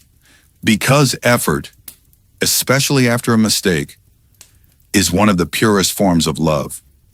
Maybe you've done that too. Maybe you've forgiven without being asked. Maybe you've accepted a late apology like it arrived on time. Maybe you've opened your umbrella when someone had nowhere else to go. That kind of love is timeless. And so are you. That night, SpongeBob stood at the window, watching the raindrops trail down the glass. Gary purred beside him. He whispered to no one in particular, "The world feels lighter when we stop keeping score." And he meant it. The next night was a perfect night in Bikini Bottom. The sea was still. The jellyfish glowed faintly across the meadow. And SpongeBob was sitting on his porch swing, a warm blanket over his lap, a sleepy Gary resting beside him. All was calm, but his thoughts were full, not heavy, just full. He thought about all the times he had been hurt, all the little moments others had forgotten, the words that stung, the silences that stayed too long. And he breathed out softly. Not in frustration, but in peace. "I didn't lose anything by forgiving," he whispered. "I only made more room for love." Earlier that day, SpongeBob had run into someone from his past, a jellyfish tour guide who years ago had called him annoying. In front of everyone, and laughed. They saw each other again by chance, eyes locking for a moment across jellyfish fields. There was a pause, an awkward shuffle. And then the guide said quietly, "I was unkind, I remember. I've always wanted to say sorry." SpongeBob tilted his head and smiled. "Thank you for saying that, but I let it go a long time ago." That's the most beautiful kind of forgiveness. The kind that doesn't wait for the apology, but still welcomes it when it arrives. Later that afternoon, he passed Squidward's house. There was music playing soft and sweet. SpongeBob knocked. "I like that song," he said gently. "I always do." Squidward blinked. "Even after all the things I've said to you?" SpongeBob smiled. "Your music has always sounded like someone who's trying. And I forgive people who keep trying." Squidward didn't speak, but he opened the door a little wider, and that was enough. As the evening settled in, SpongeBob wrote one last note in his journal. "I'm not perfect either, but I hope the ones I've hurt feel how deeply I've tried to love them." Maybe you've done that. Maybe you've looked back and forgiven people. even if they never asked, even if they never knew. Or maybe you've offered forgiveness to yourself for what you didn't say, for what you didn't know then, for how hard you were trying, even in silence. That's powerful. That's healing. That's you. That night, SpongeBob whispered one last thing to Gary before bed. Tomorrow, I'll still be kind, even if the world forgets, because I never want to forget who I am. His hope lives in the quiet belief that tomorrow can still be good, that even bad days can end with a laugh, and that things and people can grow. He holds on to joy, even when it seems out of reach. It began with a cloudy sky. The sea above Bikini Bottom had turned dim, a gray kind of dim, where the colors of the coral looked just a little less bright, and even the jellyfish didn't feel like dancing. The Krusty Krab was nearly empty. Customers stayed home. The fryer made more silence than sizzle. SpongeBob cleaned the counter with extra care, humming softly, even when no one was around to hear. Squidward sighed. What's the point of cleaning when no one's coming in? SpongeBob looked up and said gently, because when someone does walk in, I want them to feel like hope never left. That's the kind of hope SpongeBob carries. Quiet, steady, unshaken by the slow days. Later that day, Sandy's experiment failed. Her greenhouse system, the one she'd worked on for weeks, sputtered out. The coral plants turned brown. She stood in the middle of the dome, staring at the wreckage. I should just quit, she mumbled. SpongeBob stepped inside, looked at the wilted leaves, then bent down and gently touched one. These leaves look tired. Not done. Sandy blinked. You think they'll come back? SpongeBob nodded. I think everything deserves a little more time, and a friend who believes in it. Hope, you see, doesn't always wear a smile. Sometimes it wears muddy gloves and speaks with soft words when someone feels like giving up. That afternoon, Patrick was trying to build a tower from bubblegum and peanut shells. He called it his big brain castle.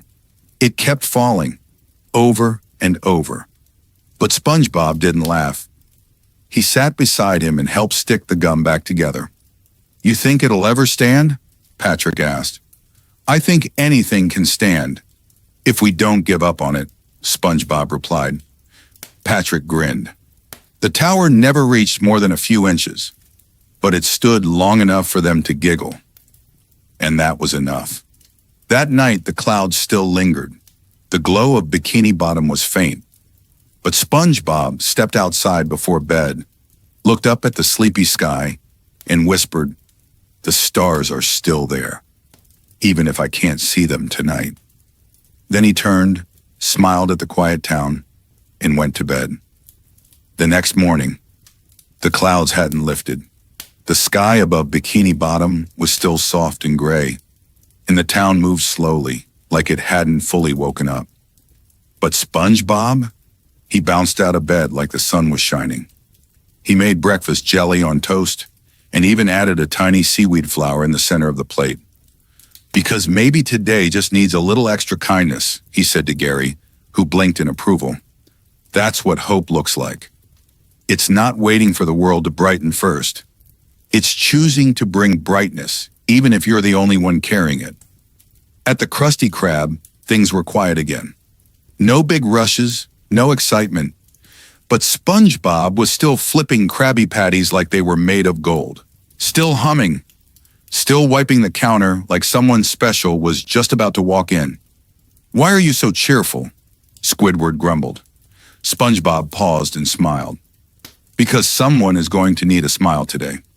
And I want to have one ready. That's hope in its truest form. Giving your best even when no one's watching. Because you believe it matters. Later, Patrick wanted to build a jellyfish kite, but the string kept tangling. The jellyfish balloons kept popping. I'm no good at this, Patrick groaned, flopping onto the sand. SpongeBob sat beside him. You don't have to be good at it today, he said. You just have to not give up. Patrick blinked, then tried again. This time the kite flew for just 5 seconds. But those 5 seconds felt like victory. Sandy came by later that afternoon. She was holding a tiny new plant in a jar, one that had somehow survived the failed experiment from before. "It sprouted again," she said softly. "I don't know how, but it did." SpongeBob beamed, because some things just need a second chance, and someone who believes in them. That's you too. Maybe you've believed in something, long before the results showed up. Maybe you've stayed soft, even when life felt slow or quiet or uncertain. That's a special kind of courage. That's hope. That night the sky was still gray. No stars, no moonlight. Just quiet. SpongeBob stood outside with a candle in his hand, not because it lit up much, but because it was his small reminder. If I can carry even a little light, it's still worth it. Another day passed. And while the clouds still lingered above Bikini Bottom, SpongeBob walked through town with a little satchel of surprises. Not because it was a holiday, not because anyone asked, just because hope likes to show up unexpectedly. First stop, Squidward's house. SpongeBob left a tiny seashell by his door, painted in swirls of green and blue. He didn't ring the bell, didn't wait for thanks. He just smiled, because sometimes people need a good thing before they even know they need it. Then to Sandy's tree dome. He tucked a handwritten note under a rock by her door. "The storm never lasts forever. Something beautiful always grows back, just like her plants, just like her spirit." SpongeBob's next stop was Jellyfish Fields. He didn't bring a net. He didn't even try to catch anything. He just lay down in the soft seagrass, hands folded behind his head, watching the jellyfish float overhead like drifting stars. He whispered to them, "Thanks for showing up, even when no one's cheering." That's hope too, appreciating what shows up quietly, letting joy be small and still worth it. Back at the Krusty Krab, Mr. Krabs was stressed. No customers, no sales. He paced, muttering, "This whole place is sinking into silence." SpongeBob walked over, placed a small flower pot on the front counter, a single coral sprout he'd been growing at home. "Even quiet places can grow something." Mr. Krabs looked at it, didn't say much. But he didn't move it. That was enough. Later, Patrick came over with a story idea. He wanted to write a book about a jellyfish superhero who had no powers but believed in himself anyway. SpongeBob clapped. "That's the best kind of hero." They spent the next hour drawing the cover with crayons. It was lopsided, bright pink, and full of spelling errors. But it was beautiful, because it came from hope, not perfection. That evening, SpongeBob sat by the window again. Gary purred gently. The sky was still cloudy, but lighter now, like the light wanted to come through. SpongeBob whispered, "Even if no one sees it, I'll keep planting hope." Morning came again, and with it, a little light. The clouds were still there, but thinner now, less heavy, almost like they were listening. SpongeBob opened his window and took a long, deep breath. Smells like a better day. Not perfect. Not fixed. Just better. At the Krusty Krab, Mr. Krabs had decided to try something new. So, free samples day. SpongeBob clapped excitedly. Squidward groaned. "Why bother? No one's coming." SpongeBob placed a tiny Krabby Patty on a napkin tray by the window and smiled. Maybe someone's walking by right now, hoping for one small reason to smile. And sure enough, 10 minutes later, a little jellyfish buzzed by the window. Not a customer, not a neighbor, but SpongeBob waved anyway, because even if no one showed up, hope had. Later, Sandy invited SpongeBob to the tree dome. "I want to show you something," she said quietly. In the corner of the greenhouse, the tiniest of green sprouts had grown. Not just one this time, but 3. Looks like they heard you, she smiled. SpongeBob gently leaned down. They remembered how to bloom. Just needed someone who didn't give up on them. That's what hope does. It waits. It believes. Even when the signs are small or late or nearly invisible. Later that day, Patrick found his old art from when he was younger. Crayon drawings, messy lines, silly shapes. I used to think I'd be famous, he whispered, eyes a little low. SpongeBob looked at the drawings with wonder. You already are, he said. You're famous to me. Patrick blinked. Really? SpongeBob nodded. You made me laugh when days were hard. That's what stars do. Hope often sounds like that. A quiet voice saying, you still matter. You still shine, even when the world forgets to tell you. As evening came, Squidward walked up to SpongeBob and muttered, Your little shell gift from the other day? It's now sitting next to my clarinet stand. He looked down, then added softly, It's nice. I thought you should know. SpongeBob smiled wide. Even shells carry hope. I'm glad you kept it. It was one of those in-between days. Not bright, not stormy, just still.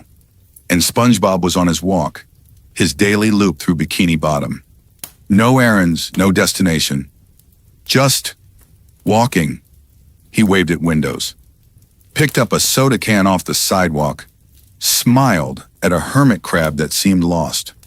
Hope is just being kind to the moment you're in, he whispered to himself. He passed the playground, where the seesaws sat motionless.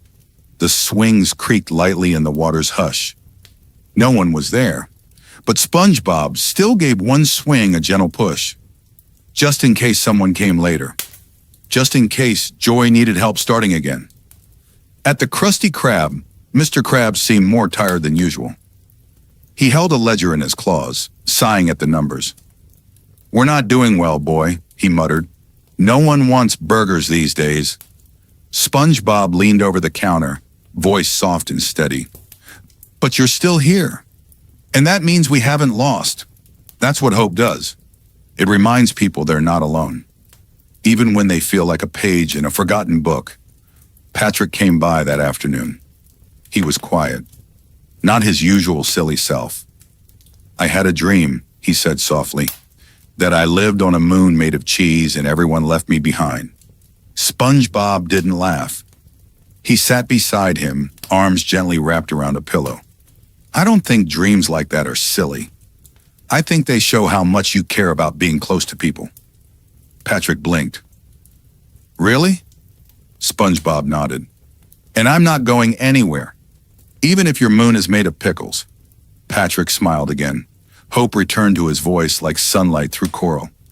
Later, SpongeBob checked on Sandy's dome again. The little sprouts? Now blooming tiny purple buds. He stood in the doorway, hands over his heart. Look at you, becoming beautiful when no one was watching. Sandy looked over her shoulder and said, Just like you always do, SpongeBob. Maybe that's you too, becoming beautiful quietly, keeping your heart warm, even when it feels like no one notices. Believing in your friends, cheering for their sprouts. That's hope in its purest form. That night, SpongeBob sat on his porch swing again. This time, the stars were peeking through the clouds, faint but steady. He held his warm mug of sea mint tea and whispered, Hope isn't loud. It's the soft part of you that doesn't quit. It was the end of the week in Bikini Bottom. Still quiet, but not empty. Somewhere in town, a new flower had bloomed behind the fence at Sandy's dome. Oh, a jellyfish floated by, trailing soft glimmers. The Krusty Krab had 3 customers that day. Not many, but enough. And SpongeBob? He was folding napkins into shapes again. Little stars, hearts, and spirals. He placed one at every table, even the ones no one was sitting at. Squidward raised an eyebrow. You know no one notices those, right? SpongeBob looked up calm, steady. Maybe not now, but maybe someone walks in tomorrow, and it's exactly what they needed. That's what hope does. It prepares beauty in advance. just in case. Later, Patrick and SpongeBob visited the bubble field. They sat there blowing bubbles into the still sea. Some floated high. Some popped immediately. Patrick frowned. Mine never last long. SpongeBob handed him a new wand. They don't need to last forever to be beautiful. Patrick paused, then smiled. They blew another bubble together and watched it rise, dance, and disappear. And they still smiled.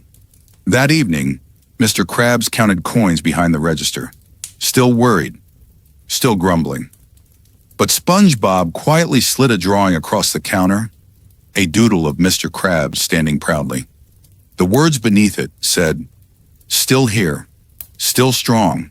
Krabs looked down at it, said nothing, but didn't let go of either. As the sun dimmed across the reef, Sandy waved goodbye from inside her dome. The flowers had bloomed, fully now. They swayed in the quiet. SpongeBob stood outside, hand on the glass, his reflection blinking back at him. Things really do come back, even when you think they won't.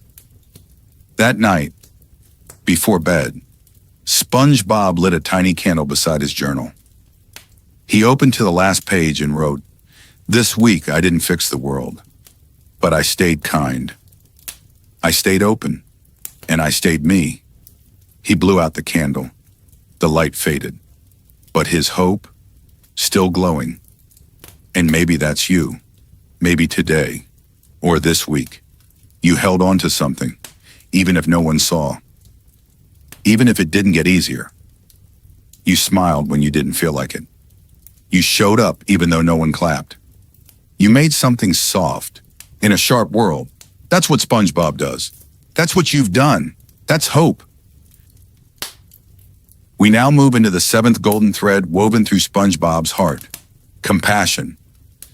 SpongeBob's compassion isn't loud or showy. It's in the way he listens without judgment, comforts without being asked, and loves, even when others forget how to love themselves. It's the warmth in his voice when others feel small, the kindness he offers to those who push him away, and the endless tenderness he gives, just because it's who he is. Over the next few minutes, we'll explore the soft, endless waters of SpongeBob's compassion. The ocean was quiet again. Not gray this time, just still, peaceful. At the Krusty Krab, SpongeBob was folding napkins as usual, each one perfectly creased, each one placed with care. He wasn't rushing. He wasn't distracted. He did it slowly, like each napkin deserved to feel special.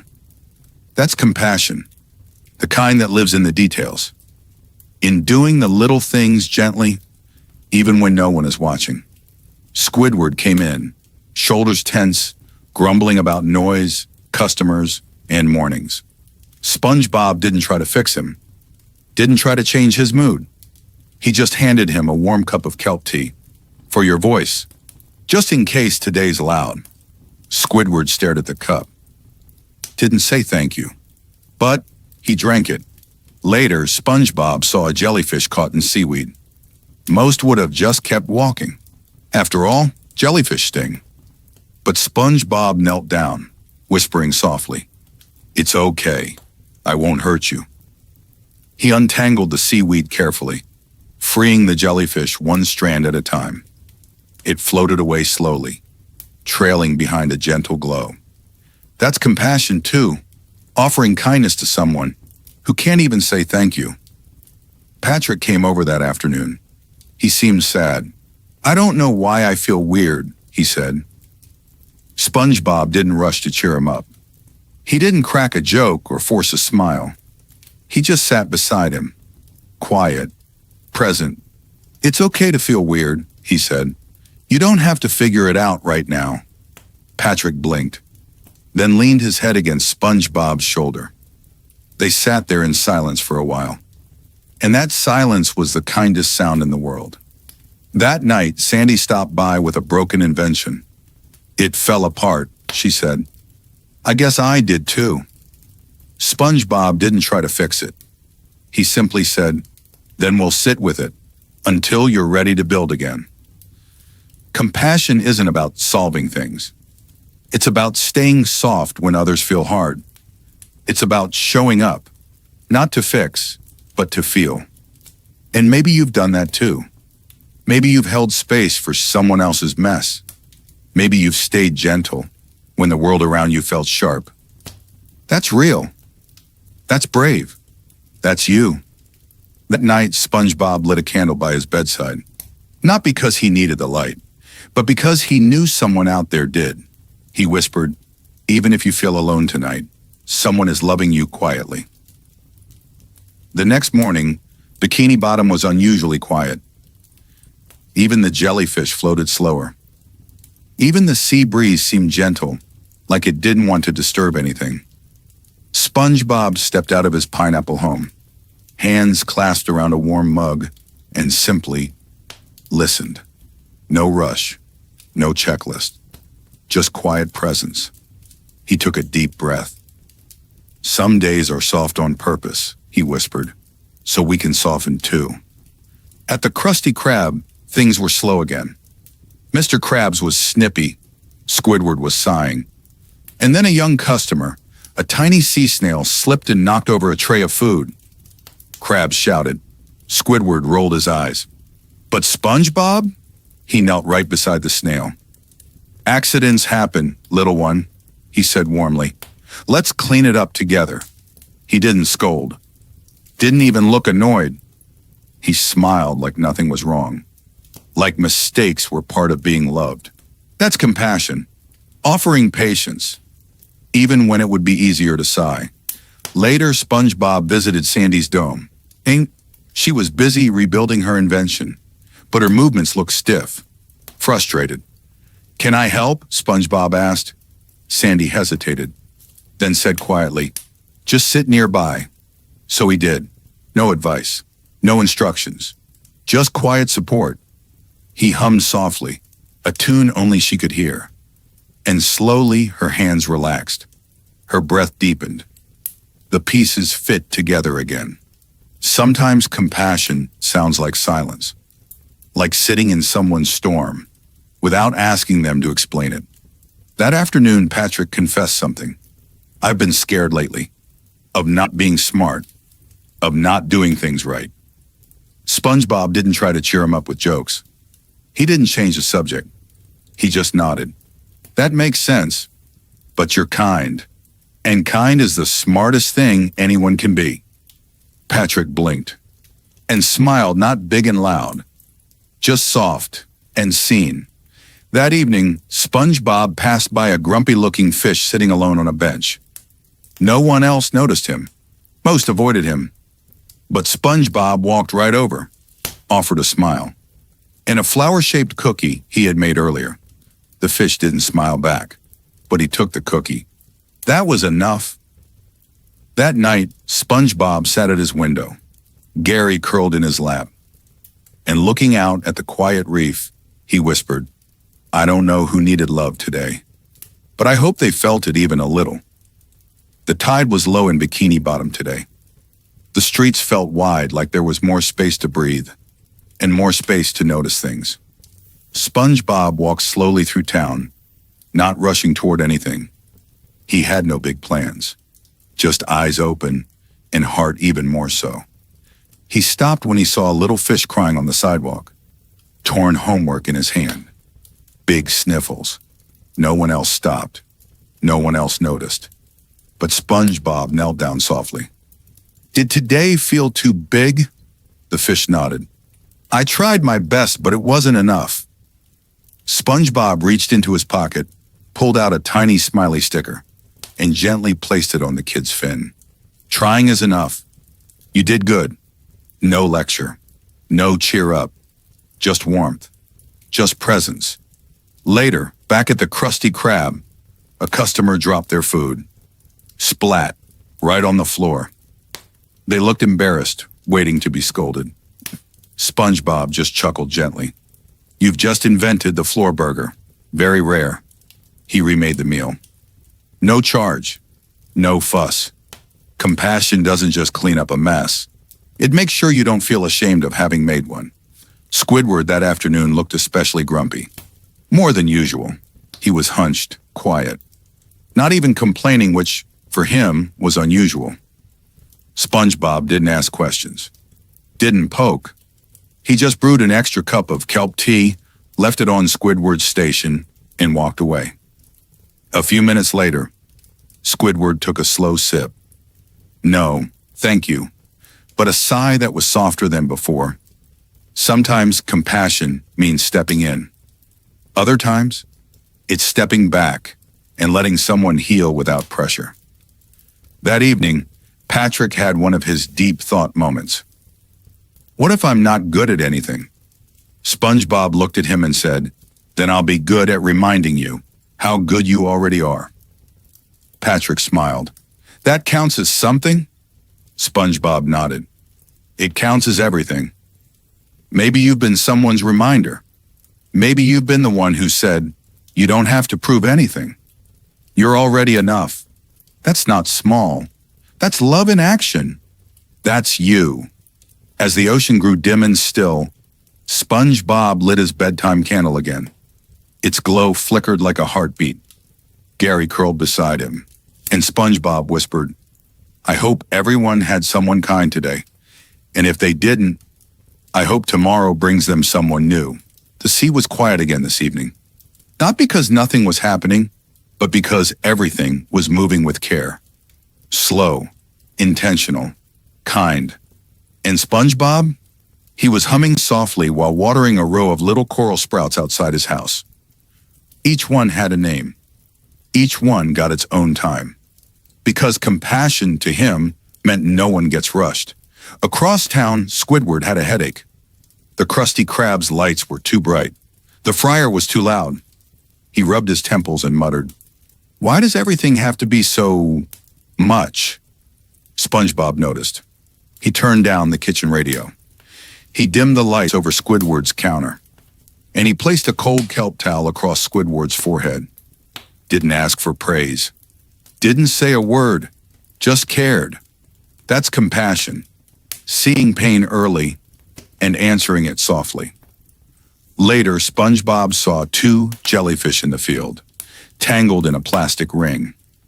Instead of rushing over or scolding the situation, he approached slowly. Hey, little ones, let me help. He freed them gently, not just removing the trap, but petting their little heads before letting them go. They blinked, then floated upward in slow spirals, like they understood. Not all compassion is loud. Sometimes it's quiet work that no one claps for. But SpongeBob never needed applause. He just needed hearts to feel lighter. That afternoon, Sandy stopped by, looking frazzled. Too many calls, too many problems. I haven't had a minute to breathe. SpongeBob led her to a bench beside the coral garden, handed her a juice, sat with her, silent. After a while, Sandy sighed deeply and said, thanks, I didn't even realize I needed stillness. SpongeBob smiled. Stillness notices what stress covers up. Even Patrick, usually full of laughter, was quiet that day. He'd lost something, a drawing he'd made for his rock. I know it's silly, he mumbled, but I wanted it to feel loved. SpongeBob didn't laugh. He didn't tease. He just said, nothing is silly when it comes from love. Let's make a new one, even better. So they did, together, in silence, in crayons. As the evening deepened, SpongeBob sat at his table, writing one last thing in his journal. Compassion doesn't fix things. It just means no one has to feel broken alone. He closed the book, blew out the candle, and looked at the little coral sprouts on his windowsill, all still blooming quietly. A gentle drizzle floated down through Bikini Bottom. The kind of rain that didn't rush or roar, just softened everything. SpongeBob stepped out into it without an umbrella, and not to get wet, but to feel the sky. Sometimes even the ocean cries, he whispered. And that's okay. He wandered toward jellyfish fields. No net today, no jar, just a little bag of sea berries. He left them scattered near the flowers. In case any jellyfish are hungry, he smiled, even the floatiest ones need care. That's compassion. Caring for someone you may never see again. Caring just because. Back at the Krusty Krab, Squidward broke a plate. It shattered, loudly. He froze, bracing for judgment. But SpongeBob said nothing. He quietly cleaned up the pieces, humming softly as he swept. Then he offered Squidward a new plate, one with a smiley face drawn in ketchup. No guilt, no teasing. Just this. Accidents happen. Let's keep going. Later that day, a customer looked upset. Their order had been delayed. Instead of getting defensive, SpongeBob brought them a free jelly cake, cut into the shape of a star. Thank you for waiting. I hope this helps your day feel a little less heavy. The customer blinked, then teared up. It does, they whispered. Even strangers carry invisible storms. And SpongeBob's heart was always watching the weather.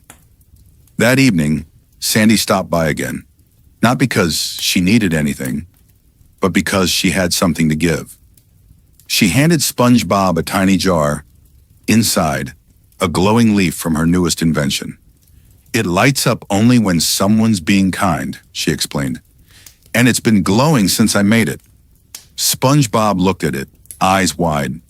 It knows love when it sees it, Sandy said. SpongeBob blushed. Compassion doesn't always come back as words. Sometimes it returns as quiet gratitude, or soft, glowing leaves. Patrick showed up just before bedtime. He had a blanket with a big tear in it. I know it's old, he said, but I don't want to throw it away. SpongeBob took it gently. I'll sew it up for you, he smiled. Old things still deserve care. Patrick nodded, eyes a little wet. As SpongeBob sewed Patrick's blanket, his candle burned lower. Gary snored quietly nearby, and outside the rain kept falling softly, like the ocean itself was wrapping the reef in a lullaby. It was the last light of the week.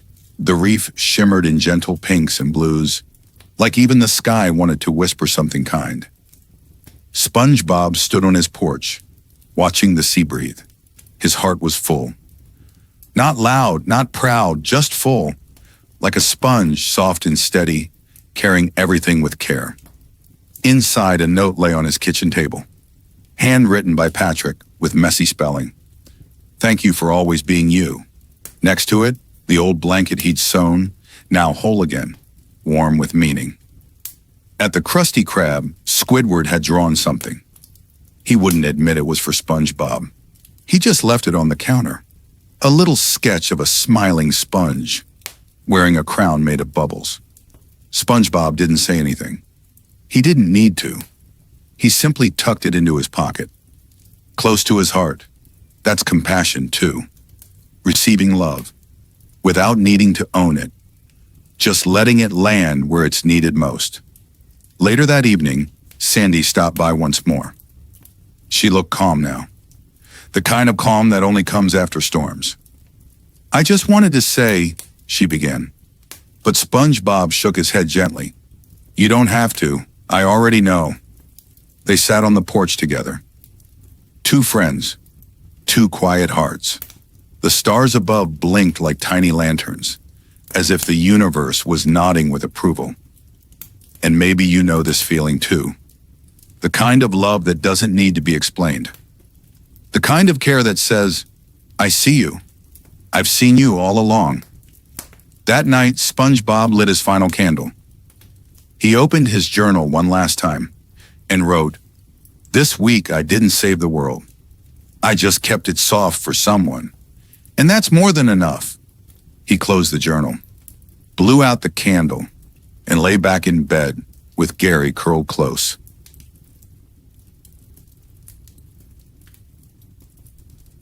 Let's softly begin our next sleepy journey into the 8th golden quality living inside SpongeBob's heart. Gratitude. SpongeBob doesn't just say thank you, he lives it. He finds joy in jellyfish, warmth in work, magic in Mondays. He sees beauty in things others miss, because to him, every moment is a gift, and every friend a treasure. The day began like many others. Soft, golden light poured into SpongeBob's pineapple home. Bubbles drifted lazily through the windows. Gary gave a little yawn, and before his feet even touched the floor, SpongeBob whispered, "Thank you for today." Not because something exciting had happened, not because there was a big reason to be thankful, but because being awake in his warm bed, with the sea humming gently outside, was already enough. He brushed his teeth with a smile, put on his square pants with care, and said thank you to each item in his morning routine. "Thanks, toothpaste. Thanks, mirror. Thanks, lucky sock." Because for SpongeBob, everything deserved appreciation, even the small things most people forgot to see. And as he walked toward the Krusty Krab, he picked up a shiny shell from the ground. Instead of keeping it, he tucked it into a little nook near the jellyfish field. "Maybe someone else will need something beautiful today," he whispered. That's gratitude too, passing joy forward. At the Krusty Krab, Mr. Krabs grumbled about the slow morning. But SpongeBob just twirled a spatula in his hand. "Slow means I get more time to make every patty perfect." He beamed. Squidward rolled his eyes. But SpongeBob smiled at him anyway. "Huh, thanks for showing up today, Squidward. I know it's not always easy." Squidward didn't answer, but his frown softened just a little. Later, SpongeBob sat during his break with a seaweed sandwich. He closed his eyes before taking a bite. Not to say a formal grace, but to pause, to feel thankful, to notice how lucky he was to have a meal, to have hands to hold it, to have time to enjoy it. That's gratitude, noticing the moment before it rushes by. Patrick showed up later in the afternoon. "I brought you something," he said, holding a squished cookie. "It's kind of broken, but it's still sweet." SpongeBob took it like it was made of gold. "Thank you, Patrick. This is the best kind of gift because it came from you." Patrick blushed. "I didn't even make it." SpongeBob just smiled. "You thought of me. That's the part I'm grateful for. Gratitude doesn't need perfection. It just needs heart." That evening, Sandy showed him a new invention, a bubble-blowing telescope. They looked out across the reef through bubble lenses, seeing the world in soft, shimmering hues. SpongeBob placed his hand gently on the device. "Thank you, Sandy, for seeing the world in new ways, and letting me see it with you." Sandy blinked a little surprised, then nodded, quietly moved. Gratitude can be a gift all by itself. Sometimes it's the only one people remember. As the sea dimmed and Gary curled beside him, SpongeBob opened his journal. "Today I got to walk. I got to laugh. I got to make someone smile. That's more than enough." He closed the book, blew out the candle, and let the stillness wrap around him. The next day began slowly. The sea was calm, the current steady, and SpongeBob sat at his little kitchen table, watching a bubble rise from his teacup. He didn't pop it. He didn't blow it away. He just smiled. "You don't have to last forever to be lovely," he whispered. Then he whispered again, even softer. "Thank you for floating this long." That's gratitude. Not for what stays, but for what was ever here at all. On the way to work, SpongeBob noticed the road was a little cleaner. Someone had swept. He didn't know who, but he paused anyway. He picked a jelly flower from the edge of the sidewalk and placed it gently by a light pole, in case the sweeper walks by again, so they know someone saw them. Later at the Krusty Krab, a customer returned an order. "It's not what I wanted," they said, a bit grumpy. SpongeBob bowed his head. "Thank you for telling me. Now I can try again." No frustration, no sarcasm, just a chance to be better. That's the kind of gratitude that transforms mistakes into moments. After work, Squidward dropped his clarinet reed on the floor. It cracked. He sighed in frustration. SpongeBob didn't say, "Oh well." He didn't try to cheer him up. He quietly went home, came back an hour later, and handed Squidward a tiny box. Inside, a hand-carved reed made from soft coral. "I'm grateful for your music," SpongeBob said. "Even when it's sad." Squidward didn't know what to say, so he didn't. He just nodded, held the box a little too tightly. Gratitude doesn't always say, "Thank you," out loud. Sometimes it's in the pause, the softening, the stillness. That evening, SpongeBob and Patrick sat by the edge of Goo Lagoon. Patrick threw a rock into the water. It skipped once, then sank. "I wanted it to bounce more." SpongeBob handed him another stone. "But this one," he said, "was for sinking on purpose. So we can thank it for going deep." Patrick laughed, a deep, slow laugh. Then he whispered, "Thanks, Rock," and let it fall. That night, SpongeBob returned home to Gary waiting by the door. He knelt down, scratching Gary gently behind the shell. "Thanks for waiting for me. And thanks for just being here," Gary purred, a soft, swirly sound. SpongeBob sat by the window again, journal in hand. Gratitude isn't just for what's new. It's for what stays, for what's quiet, for what doesn't ask to be noticed, but matters anyway. It was a soft, cloudy morning, the kind of day most would call gloomy. But SpongeBob stepped outside with a smile on his face, arms wide open to the gray. "Thank you, cloudy sky," he said gently, for giving the sun a little break. Even shadows, he believed, were a reason to be grateful, because they gave the light a place to rest. On his way to work, SpongeBob spotted an old crab sitting alone on a bench, back curved, eyes low. SpongeBob didn't know him, but he sat beside him for a while. No small talk, just presence. Before he left, he reached into his pocket and handed the old crab a drawing. A heart, with bubble trails coming from it. "In case you forgot today that you matter," SpongeBob said. "I'm thankful that you're still here." The old crab didn't speak, but as SpongeBob walked away, he tucked the drawing into his coat. Gratitude sometimes says, "I noticed you. You belong here. Thank you for existing." At the Krusty Krab, SpongeBob handed out Krabby Patties with extra care. He folded each wrapper like a present. Not for show, but because food was a gift, too. "Thank you for coming," he'd say to each customer. Even the grumpy ones. Even the ones who didn't smile back. Because gratitude wasn't something he expected in return. It was something he gave anyway. That afternoon, Squidward dropped his notepad. Pages scattered across the floor. He looked ready to snap. But SpongeBob bent down, helped him gather each page, and before handing them back, he smoothed the edges of every single one. "Thank you for sharing your music with the ocean," he said softly. "It's lucky to hear it."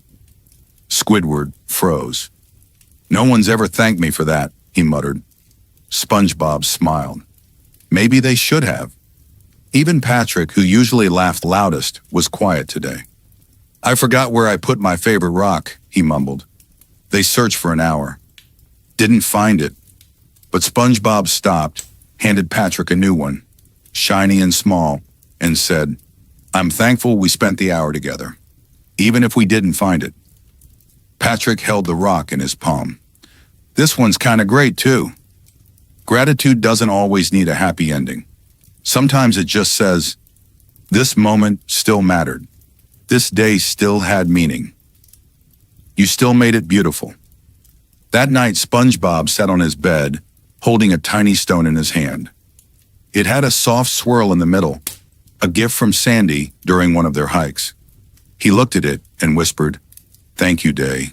Thank you, friends. Thank you, heart, for still being open." Then he tucked the stone beneath his pillow. "So now, quiet one, before you drift deeper, place one hand over your chest. Feel the gentle rhythm of your breath. That's your heart, still beating, still here, still trying. Tell it if you wish. Thank you. You don't need to fix anything tonight. You don't need to change. You're already a quiet miracle." The morning tide moved slowly, carrying sea foam across Bikini Bottom like a sleepy lullaby. SpongeBob stood at the edge of jellyfish fields, watching the jellyfish drift by. He wasn't catching them today. He just waved. "Thanks for floating by," he said kindly. "Hope today's soft on you too." Back home, he opened a dusty drawer. Inside, tiny trinkets from his past. A snapped crayon from his first drawing with Patrick. A bottle cap from a soda Sandy gave him after a long walk. A shell shaped like a heart, found on the day Gary first meowed his name. He held each one carefully, like it was treasure. And to each, he whispered, "Thanks for staying. Thanks for reminding me." That's what gratitude is sometimes, remembering softly, letting the past live with kindness, not regret. At work, SpongeBob noticed a little fish struggling to reach the ketchup pump. Without a word, he handed them a small step stool. "Thanks," the fish said shyly. But SpongeBob smiled and replied, "Thank you for asking for help. That's a brave thing to do." Gratitude isn't just for gifts received. It's also for the courage others show, the trust they offer, even if all they do is let you help. Later that day, Squidward accidentally spilled tea on one of his drawings. He groaned. But before he could toss it out, SpongeBob gently took it. "It's still beautiful," he said. "Maybe now it's ocean washed." He placed it in a little frame and hung it in the back kitchen, where no one could see it but them. "A reminder," SpongeBob whispered, "that even mistakes are worth loving." Squidward didn't say much, but he didn't stop him either. That evening, Sandy brought over a stack of old photos. They flipped through them together. Some silly, some blurry, but every single one made SpongeBob smile. "Look at all these days we already got to love," he whispered. Sandy smiled. "That's what photos are," she said. "Thank you cards to the past." As the sky dimmed and the lamps flickered on, Patrick dropped by with a single balloon. It was lopsided, a little deflated. "I found it stuck in a coral bush," he said. "I thought maybe you'd want it." SpongeBob hugged it like it was made of gold. "Thank you, Patrick. You always know what my heart needs." Patrick beamed. "Even if it's a weird balloon?" SpongeBob nodded. "Especially then. And maybe you know this kind of love too. The kind that sees the little things, that treats scraps like keepsakes, that pauses and says, 'Thank you,' even when no one expects it. That's not silly. That's sacred. That's what makes you gentle and real." That night, SpongeBob stood beneath the stars. The sea above twinkled with tiny jellyfish, glowing like floating candles. He placed a hand over his chest and whispered into the quiet reef, "Thank you, Day, for the laughter, for the lessons, for letting me care." It was a sleepy afternoon in Bikini Bottom, the kind where the ocean seemed to hush itself, as if it didn't want to interrupt anything beautiful. SpongeBob sat on the front step of his pineapple house, holding a bubble wand, watching each one rise and vanish. He whispered softly to each one, "Thanks for showing up," even if it was only for a second. Because gratitude doesn't ask, "How long will it last?" It simply says, "I'm glad it happened at all." He took a short walk through town, waving to familiar faces. Mrs. Puff at the mailbox. Larry jogging past the choral gym. Even Old Man Walker, mumbling to himself about the youth these days. To each one, SpongeBob gave a smile. "Thanks for being part of this place," he whispered. "You make Bikini Bottom feel like home."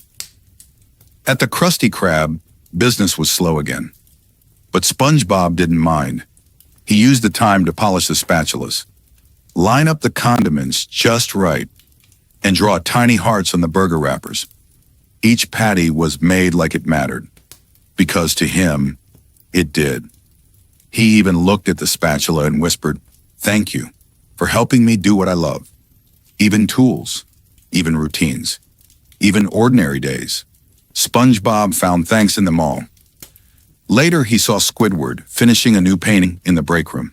It was abstract, swirls and dots and shadows. No one else really looked at it. but SpongeBob stood in front of it quietly. "Thank you," he said to the painting, "for showing me something I didn't expect to feel today." Then he turned to Squidward. "And thank you for letting it come through you." Squidward looked confused and a little touched. "You're a strange sponge," SpongeBob giggled. "And I'm thankful for that too." That evening, Patrick had nothing planned. No big idea, no silly game. He just sat with SpongeBob on the sandy hill behind his rock. They didn't talk. They didn't move much. They just watched the water ripple. Then Patrick said, "This is kinda perfect." SpongeBob nodded. "I know. That's why I'm saying thank you now, while it's still happening." Gratitude lives in the present, not just for what happened, but for what is still unfolding. When SpongeBob got home that night, he poured Gary's dinner into his little dish extra carefully. He patted Gary's shell and whispered, "Thank you for being patient with me. I know I talk a lot." Gary meowed, which might have meant, "It's okay, I like it." Then SpongeBob climbed into bed. He looked up at the ceiling, softly glowing with stickers shaped like stars. He pressed his hands together gently over his heart and breathed out a single line into the quiet night. "Thank you, life, for letting me love so many little things." The sea was still. The lights across Bikini Bottom shimmered low, like the town was tucking itself in. Inside his pineapple house, SpongeBob lit a single candle.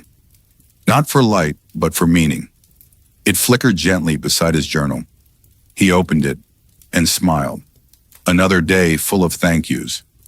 Before writing, he stood and looked around his quiet home. He thanked the teacup on the counter, the chair by the window, the plant that leaned just a little too far toward the sun lamp.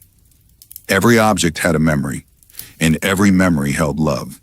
"Thanks for being part of my story," he said aloud. Then he sat, and he wrote, "Today I was given time. I was given people. I was given chances to smile. I didn't need anything else." And maybe you felt that too. That slow sinking peace when you realize you already have enough. Not because everything is perfect, but because your heart is awake.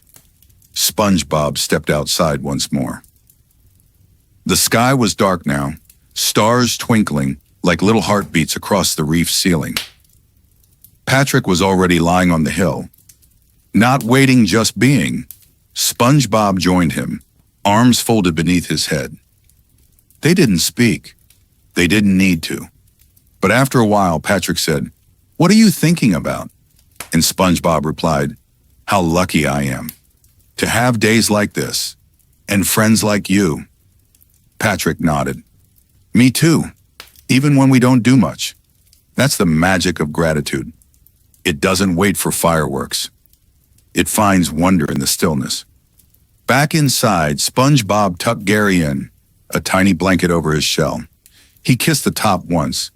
"Thank you for making this house feel like a home." Gary purred and turned in slow, cozy spirals. Finally, SpongeBob slipped under his blanket. He looked at the picture frame on his nightstand, a photo of him, Patrick, Sandy, and Squidward, grumpily trying not to smile. And he whispered, "Thank you for my life. I promise I don't take it for granted." Then he closed his eyes and let the reef carry him into sleep. And now, dear listener, let this be your soft landing. The day is done. The noise is behind you. And here, in this moment, there is only peace. You don't need to change. You don't need to chase. All you have to do is notice what's already warm. Notice what stayed. What loved you back. What held on even when things were hard. Whisper it now. Thank you. Say it to your breath, to your body, to the quiet. Say it to yourself, because you showed up. Let's begin our next dreamy journey into SpongeBob's ninth beautiful quality, intelligence. SpongeBob may be silly, but never mistake that for smallness. He's clever in ways that matter most, solving problems with heart, thinking creatively when others give up, and understanding people not with logic, but with empathy. The reef was quiet. Inside the pineapple house, SpongeBob sat at the kitchen table, a pencil tucked behind one ear, and his tongue sticking out ever so slightly in concentration. Before him, a blueprint, not for a spaceship, not for an invention, but for something even more important. A no-soggy toast breakfast tray. Why? Because Patrick had told him that morning, "My jelly toast always ends up in my orange juice." And SpongeBob, without a moment's pause, had said, "I'll fix that." That's intelligence. Not just solving big problems, but knowing when even the little ones matter. By midday, he'd built a tray with a jelly-proof cup holder, a toast cradle, and even a mini umbrella in case of juice splashes. He carried it gently to Patrick's rock. "Here you go. Now your jelly stays where it belongs." Patrick stared in awe. "You're like a food wizard." SpongeBob blushed. "I just thought about what would make it easier. Sometimes thinking is the best way to care." Later that day, Mr. Krabs had a panic. The Krabby Patty recipe, the backup one, had gone missing. SpongeBob didn't panic. He closed his eyes, thought for a moment, then retraced every step they'd taken that morning. "Oh!" Eventually, he looked up and said, "Check the freezer, behind the frozen pickles." And there it was, wrapped in a napkin, safe and sound. "How'd you know that?" Mr. Krabs gasped. SpongeBob just shrugged. "You always hide the most important things, where you think no one will look, including yourself." Mr. Krabs chuckled, half impressed, half confused. "That's intelligence too. Knowing people, knowing habits, noticing what others don't." Later, when Squidward's clarinet reed squeaked terribly, SpongeBob offered to help. "You know I don't need your help," Squidward said. But SpongeBob replied, "You don't need it. But I've been studying shell acoustics. I might have a solution that keeps your tone warm without the squeak." Squidward stared. "You've been studying shell acoustics?" SpongeBob nodded. It seemed important to someone I care about. Not all intelligence is academic. Some of it is emotional. Some of it is love. Doing the research just because it might help someone you know. That evening, SpongeBob visited Sandy. She was fiddling with a tangled mess of wires. "The bubble pressure sensor won't calibrate," she muttered. SpongeBob tilted his head, studied it for a moment. "What if you route it through a jellyfish pulse loop? They respond to water current changes way faster than metal switches." Sandy blinked. "How do you know that?" SpongeBob smiled shyly. "I read a book on ocean biology, just because it looked fun." Sandy gave him a long look, then whispered, "You might be the smartest sponge I know." And he didn't boast. He didn't puff up with pride. He just laughed gently and said, "Smart is just another way to help, and I like helping." That night, SpongeBob sat in bed, holding his tiny idea notebook. He flipped through the pages filled with scribbles, doodles, diagrams. He paused on a page titled, "Ways to Make the Reef Feel Safer." He added one more line, "Listen carefully, always." The morning reef was quiet. SpongeBob sat by his window sipping warm seaweed tea, watching sunlight ripple through the water. In front of him lay a list, not a to-do list, a wonder list. At the top, things I don't understand yet, but want to. It had everything from why jellyfish glow when they're happy to how to make Squidward smile without scaring him. Because SpongeBob's kind of intelligence wasn't just about knowing answers. It was about asking the right questions. Later that morning, he stopped by Sandy's tree dome. Not to borrow anything, but just to learn. "Teach me something new today," he said with a grin. Sandy chuckled. "Well, how about the physics of bubble density in warmer currents?" SpongeBob clapped. "Perfect." And for the next hour, they laughed, explored, experimented, blowing bubbles and testing their rise times in water of different warmth. Because intelligence grows best when it's shared. And SpongeBob? He never wanted to be the smartest in the room. He just wanted to keep learning, especially from his friends. That afternoon at the Krusty Krab, the fryer wasn't heating properly. Mr. Krabs muttered, "This old thing's gonna cost me a fortune." SpongeBob tilted his head. "Maybe not." He drew a quick sketch, rerouted a bit of airflow, tuned a coral fan behind the grill. Suddenly, the heat returned evenly, efficiently, quietly. "Sometimes it's not broken," SpongeBob said. "It just wants to be listened to." Mr. Krabs stared at him like he was seeing him for the first time. "You ever thought about an engineering degree?" SpongeBob laughed softly. "I just like when things work for others." That's the heart of his intelligence. Not to fix things, to feel smart, but to help others feel at ease. Later, Squidward came in with a strange question. "What's the quickest way to make something look fancier than it really is?" SpongeBob didn't ask why. He just thought for a moment. "Ribbons," he said finally. "But only one. The more you use, the less special it feels." Squidward blinked. "That's actually kind of brilliant." SpongeBob nodded. "Less can mean more, especially when you mean it." Even Patrick had a puzzle that day. "I can't figure out how to hang my Sea Star poster without it falling down." They tried tape. They tried jelly. They even tried coral gum. Finally, SpongeBob tied a string gently from the shell lamp to the wall hook. It held perfectly. Patrick's jaw dropped. "You're like a genius of friendship solutions." SpongeBob giggled. "That's my favorite kind." And that evening, back in his cozy room, SpongeBob flipped open his wonder list again. He crossed out 1, how to help Patrick with posters, and added 2 more. 2, why Gary blinks slower when I hum lullabies. How to turn kindness into a kind of science. That's his kind of brilliance. Playful, observant, gentle, and always driven by love. It was late afternoon in Bikini Bottom, and SpongeBob was helping Mr. Krabs reorganize the stockroom. There were boxes everywhere, labeled wrong, stacked sideways. Some hadn't been touched in years. Mr. Krabs groaned. "This'll take days to sort through." But SpongeBob just looked around, calm as ever. He didn't rush. He didn't panic. He began humming, then slowly rearranged the boxes by smell. Sea salt for the sauces, kelp for the condiments, musty barnacle scent, likely the decade-old pickles. Within an hour, the room was organized by sense and rhythm. Mr. Krabs stared. "How'd you do that?" SpongeBob smiled. "Sometimes your brain remembers what your nose does better.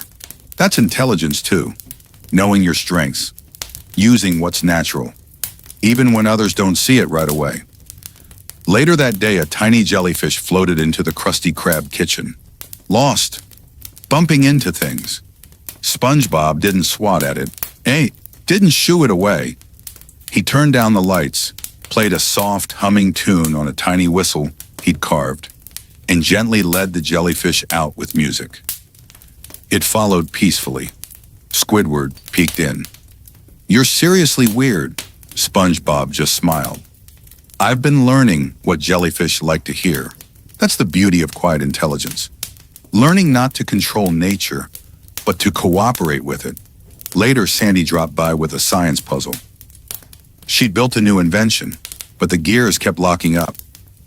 "Too much tension," SpongeBob said after looking. "I've tried adjusting the springs," Sandy replied. SpongeBob shook his head. "Not physical tension. You're thinking too hard about making it perfect. Try loosening the way you approach it." Sandy blinked, then smiled slow. "You've got a spongy kind of smart. You know that?" SpongeBob laughed. "It's the best kind for soaking up lessons." That evening, back home, Gary's shell heater had stopped working. It wasn't the cord. It wasn't the button. SpongeBob sat beside it, gently tapping, then whispered to Gary, "Sometimes machines don't need force, just attention." He found a single grain of sand caught in the vent, removed it gently, and the heater hummed back to life. Gary purred and curled tighter, content. So often, SpongeBob's brilliance wasn't big. It was gentle, precise, patient, the kind of smarts that listen before they act, that look twice when others give up. Later that night, Patrick came over in a panic. "I think my brain's stuck. I can't think of a bedtime snack." SpongeBob nodded thoughtfully. "Okay, what color is your mood right now? Blue, crunchy, or squishy?" "Squishy." "What's the last thing that made you laugh?" Patrick blinked. "Your nose got stuck in your straw this morning." SpongeBob smiled. "Then we're making jelly pudding with marshmallow swirls." Patrick gasped. "You're an actual wizard." SpongeBob just chuckled. "Nah, just good at asking silly questions that lead to smart snacks." And finally in bed, SpongeBob jotted down a note. "Today I solved 6 things. None of them were big, but every single one helped someone feel better." He tucked the note under his pillow, let it glow in his heart. The ocean was calm, and SpongeBob was in his kitchen again, but not cooking this time. He was building. On the table, 2 spoons, a napkin, half a jelly bean, and a piece of coral shaped like a question mark. Why? Because Patrick had asked, "What if we could eat ice cream without melting it?" SpongeBob grinned when he heard it. Not because it made perfect sense, but because it didn't. And sometimes that's when smart ideas begin. He tinkered for hours, tried shapes, switched pieces, failed, smiled, tried again. By sunset, he created a tiny, jelly-powered scoop that kept the ice cream floating gently above the cone. "Patrick," he called, "I invented a hover cone." Patrick blinked. "I was joking." SpongeBob giggled. "I wasn't. That's the kind of intelligence the world needs more of. Playful, free, willing to imagine what others won't." Later, Sandy invited SpongeBob over to test her underwater telescope. But it was foggy, cloudy. Nothing was visible. SpongeBob leaned over and said, "Why not build a memory lens instead? Something that shows what the sky looked like yesterday?" Sandy paused. "That might actually work." They sketched, planned, laughed under the stars they couldn't see, but still believed in. Sometimes intelligence doesn't solve the problem right away. It just opens a better question. The next day, Mr. Krabs tried to create a new sandwich, the Double Barnacle Deluxe, but it kept falling apart. Messy, drippy, impossible to hold. SpongeBob looked at it like a puzzle. He spun it in his hands, then softly said, "What if we serve it upside down and use the bottom bun as the top?" Mr. Krabs blinked. "That's genius!" SpongeBob just smiled. Sometimes the answer's just a different angle. Even Squidward, who rarely asked for help, was frustrated over a music piece he couldn't finish. "Every note sounds off," he groaned. SpongeBob listened, really listened, then offered, "Maybe the song is supposed to feel off. Maybe it's about not being okay." Squidward paused, looked at him like he'd heard something truer than music. "I didn't think of that." SpongeBob nodded. Not everything has to resolve. Some beauty lives in the strange. That night, SpongeBob wrote a note in his tiny notebook. "Today I used my mind, but I didn't use it to be right. I used it to connect." So now, as the reef quiets and your room grows still, take a moment, dear one. Think of a time you asked a question that seemed silly, but wasn't. Think of a time you helped solve something by simply seeing it differently. That was you being wise. That was you being brave. And that is intelligence too. The next morning was one of those quiet mornings where the tide felt slow and the coral lights blinked a little sleepier than usual. SpongeBob sat outside with a notebook in his lap, not for work, not for doodles, but for a thought experiment. He titled the page, "If Kindness Were a Science, How Would I Study It?" He began listing how smiles change the shape of the ocean around us, how comfort travels through the sound of someone's voice, How understanding might move faster than sound, because it reaches the heart first. Because true intelligence, to SpongeBob, wasn't just solving technical things, it was asking, how does the world feel to others? And how can I help? That afternoon, a customer at the Krusty Krab came in frowning. Everything was too salty, or not warm enough, or missing something. Squidward nearly snapped. But SpongeBob brought a tray out gently and asked, "Did today feel a little heavy for you?" The customer blinked. "Yeah." SpongeBob sat for a moment and nodded. "Then let's give your taste buds something soft. Something easy. Something gentle." He returned with a sandwich made exactly the same, but cut in a heart shape. The customer smiled. For the first time that day, SpongeBob didn't just understand food, he understood feelings. Later, he visited Sandy's tree dome. She was stuck again. "No matter what I try, my new bubble stabilizer keeps tipping over."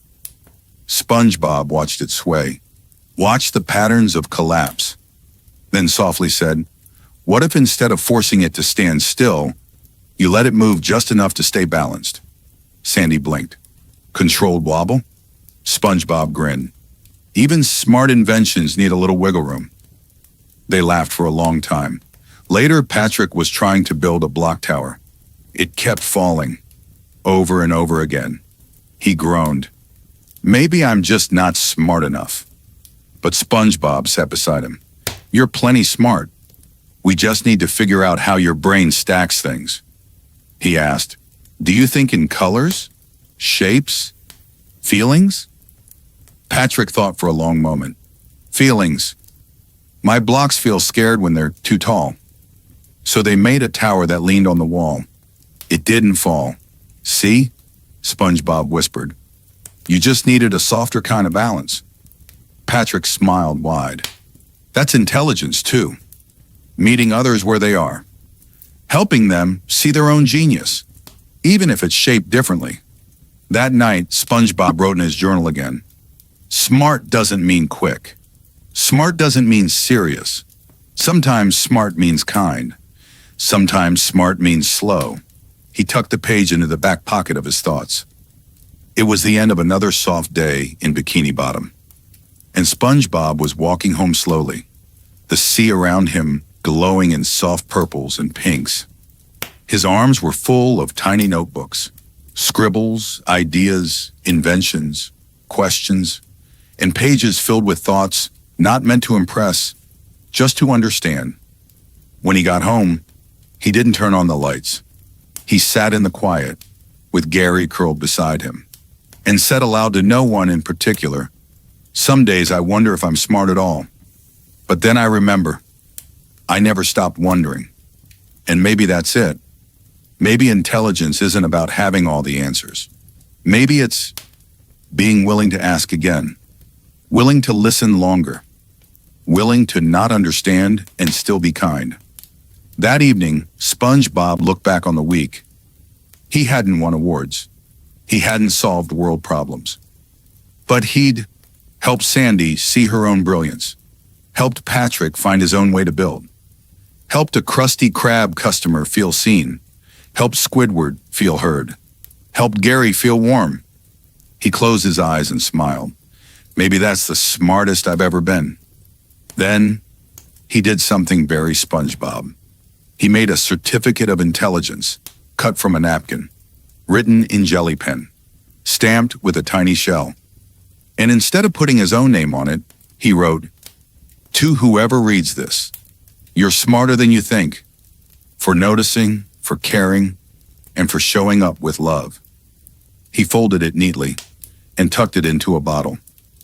The next morning, he'd float it out into the reef, just in case someone needed it.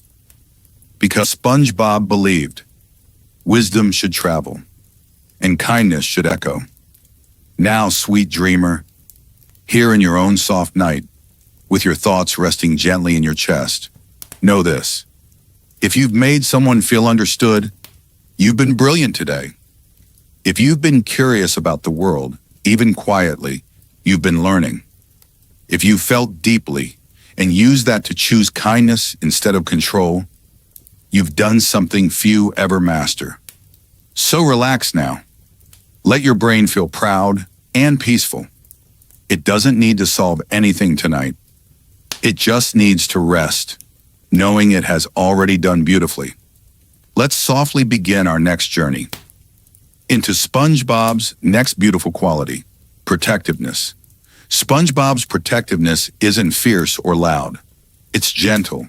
It's steady. It's choosing to stand between the world and the ones he loves, even when no one asks him to. The reef rolled gently, and Bikini Bottom yawned beneath its warm ocean light. Inside his pineapple house, SpongeBob was tying a tiny ribbon around a jellyfish net. Not for catching, just for keeping it nice. Because later today, he'd be walking Patrick through jellyfish fields, and Patrick always felt a little nervous there. "They buzz like my thoughts," Patrick once said, "and I never know if they're mad at me." So SpongeBob had packed everything they might need. An umbrella, even if it wouldn't rain. A sandwich for Patrick, no crust. And a tiny, jellyfish-friendly whistle. "Just in case we need to call for a bubble exit," SpongeBob said. Patrick smiled so big it made his eyes squint. That's protectiveness. Anticipating someone's worry before it turns into fear. As they walked through the sunlit field, jellyfish gliding past like sleepy balloons, SpongeBob never once rushed. He matched Patrick's pace, kept an eye on the currents, even whispered to the jellyfish, "We're just passing through, soft and slow." And when one buzzed a little too close, SpongeBob gently placed himself between it and Patrick, calm, steady, smiling. He didn't say, "I'm protecting you." He showed it, with every soft movement, every quiet decision. Later that day at the Krusty Krab, a group of noisy customers barged in. One of them started mocking Squidward's voice. "Why do you sound like you swallowed a rusty trombone?" Squidward winced. SpongeBob didn't yell, didn't scold. He calmly walked over with a tray and said, "This table's reserved for people who lift others up." The customer blinked, confused. SpongeBob added gently, "There's a kindness tax now. If you're rude, you pay with silence." The table went quiet. Squidward looked over from the register. Eyes soft, lips almost forming a smile. That's protectiveness, too. Defending someone's dignity without turning it into a war. Later, SpongeBob heard a soft meow. Gary was stuck behind the laundry basket, shell gently wedged. SpongeBob didn't panic. He knelt beside him, offered a soft jelly treat, and whispered, "It's okay. I'm here. We'll wiggle out together." And they did, slowly, safely.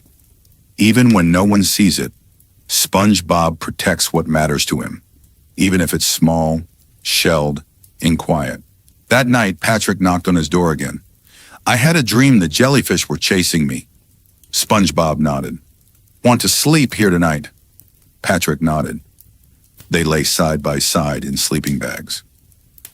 SpongeBob even let Patrick use the softest pillow, the one shaped like a kelp noodle. "Just in case your dreams come back," he whispered, "I'll guard the door with my smile." Patrick fell asleep in minutes. SpongeBob stayed awake a little longer. Just listening, just making sure. The sun was soft across Bikini Bottom, and SpongeBob stood outside his pineapple home, a small backpack slung over his shoulder. He wasn't going far, just a walk through town. But inside that backpack, a tiny first aid kit, a spare snack for Patrick, a backup clarinet reed for Squidward, and a button that said, "You're doing great." Because sometimes you don't plan to protect anyone. You just end up doing it by staying prepared. He strolled past jellyfish fields, where two younger fish were playing near the edge. One slipped. Nothing dramatic, just a tumble. But before they could even cry, SpongeBob was there. "Whoa, careful. That spot's extra slippery after jelly dances." He helped them up, dusted them off, and handed them a bubble bandage shaped like a smile. The fish blinked. "You carry those?" SpongeBob nodded. "You never know when someone's going to need a gentle reminder they're safe." Then he moved on. Next, he saw Squidward pacing outside his house. Nervous, holding a piece of paper. "I'm auditioning for the Reef City Symphony tomorrow, but I think I'm going to cancel." SpongeBob tilted his head. "Why?" Squidward sighed. "I don't think I can handle being laughed at again." SpongeBob reached into his backpack, pulled out the clarinet reed, held it out gently. "You're not going there alone. My support's coming with you." Squidward blinked. "You? You don't even like orchestras."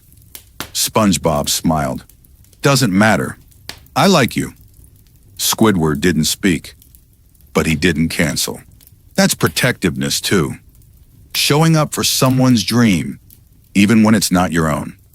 Later that afternoon, SpongeBob was at the Krusty Krab. The grill was hot, the orders were piling up, and Mr. Krabs was shouting numbers and bun counts like a captain steering a storm. SpongeBob calmly turned to the younger trainee beside him, a nervous little flounder. "Don't worry, I've got the fryers. You just breathe and pass me the patties." The trainee nodded, wide-eyed. Together they worked as if it were slow and quiet. Because SpongeBob didn't just protect people from danger, he protected them from overwhelm. When work was done, SpongeBob walked Patrick home. They didn't talk much, but as they reached Patrick's rock, a chilly current swept through the sand. Patrick shivered a little. SpongeBob reached into his backpack and pulled out a sea fleece scarf, soft and light. "Thought you might get cold. It's that kind of evening." Patrick wrapped it around himself like a hug. "How do you always know?" SpongeBob shrugged. "Because I watch for the small things. That's where care begins." That night, back in bed, SpongeBob curled up in his blanket and whispered into the dark, "Today, I didn't fight anything. I didn't save the world. But I think I saved a few moments. And that's enough." It was a slow, shimmering morning in Bikini Bottom. SpongeBob stood outside his front door, a tiny watering can in his hand, gently pouring ocean droplets over his sea daisy patch.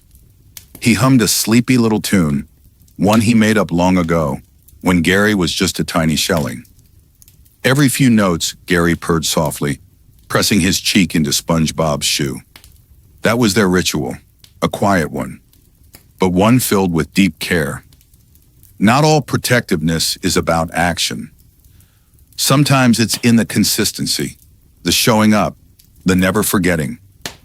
That afternoon, Sandy called him over.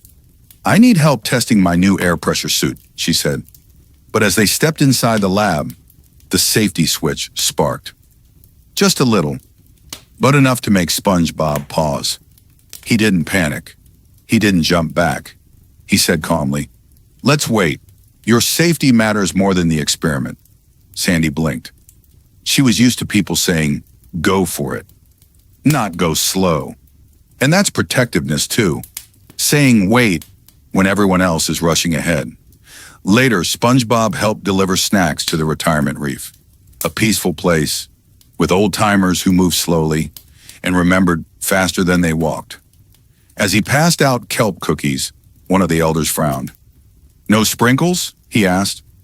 "Oh, I thought you didn't like sprinkles," SpongeBob said kindly. The old fish grumbled. "I don't, but I like being offered." SpongeBob nodded softly. "Then I'll offer, every time, because being seen is part of being protected too." He came back the next day, with sprinkles, not to be eaten, just to be offered. Later, Squidward had a small meltdown. His clarinet performance had gone okay, but someone in the audience had laughed mid-note. "I'm done," he said, slamming the door. SpongeBob didn't fix anything. He didn't argue. He just stood outside Squidward's house for a long while, holding a cup of sea mint tea and a card that said, "You were brilliant and brave, and I was proud of you. Even if no one else clapped, I did, in my heart." the whole time. He left the tea and the card by the door. Didn't even knock. Because sometimes, protectiveness means giving someone space without letting them feel alone. That night, SpongeBob checked on Patrick. He was asleep, but clutching a pillow so tight it looked like he was in a storm dream. SpongeBob didn't wake him. He just gently replaced the pillow with a kelp-stuffed one that smelled like home. Patrick's arms relaxed. His breathing slowed. And then, just before bed, SpongeBob returned to his journal. He wrote, "Being protective doesn't mean being loud. It means noticing. It means remembering. It means letting someone fall asleep, knowing they're not forgotten." The ocean moved gently through Bikini Bottom, a slow, sleepy tide rocking everything to a hush. Inside the Krusty Krab, SpongeBob stood behind the counter, with flour on his cheeks and sea salt on his sleeves. He'd been making a new recipe, one he called comfort patties. Not because they were fancy, but because every single one came with a handwritten note. Notes like, "You are stronger than yesterday. Today isn't the whole story. You don't need to explain to be understood. Because sometimes you don't protect people with shields. You protect them with words that meet them exactly where they are." That afternoon, SpongeBob passed by Goo Lagoon. A group of fish were laughing, not in a nice way. They were pointing at another fish, trying to surf on a too small board. SpongeBob watched for just a second, then walked over. "Hey," he said softly to the fish, trying. "That board's not too small, but their minds might be." He didn't say it loud. He didn't say it to shame anyone. Just enough for the struggling fish to smile. Then SpongeBob helped him adjust the board and offered to cheer from the shore. That's protectiveness too, giving someone dignity when others try to take it away. Later, he visited Sandy's tree dome. She had invited over a few young sea critters for a science storytelling hour.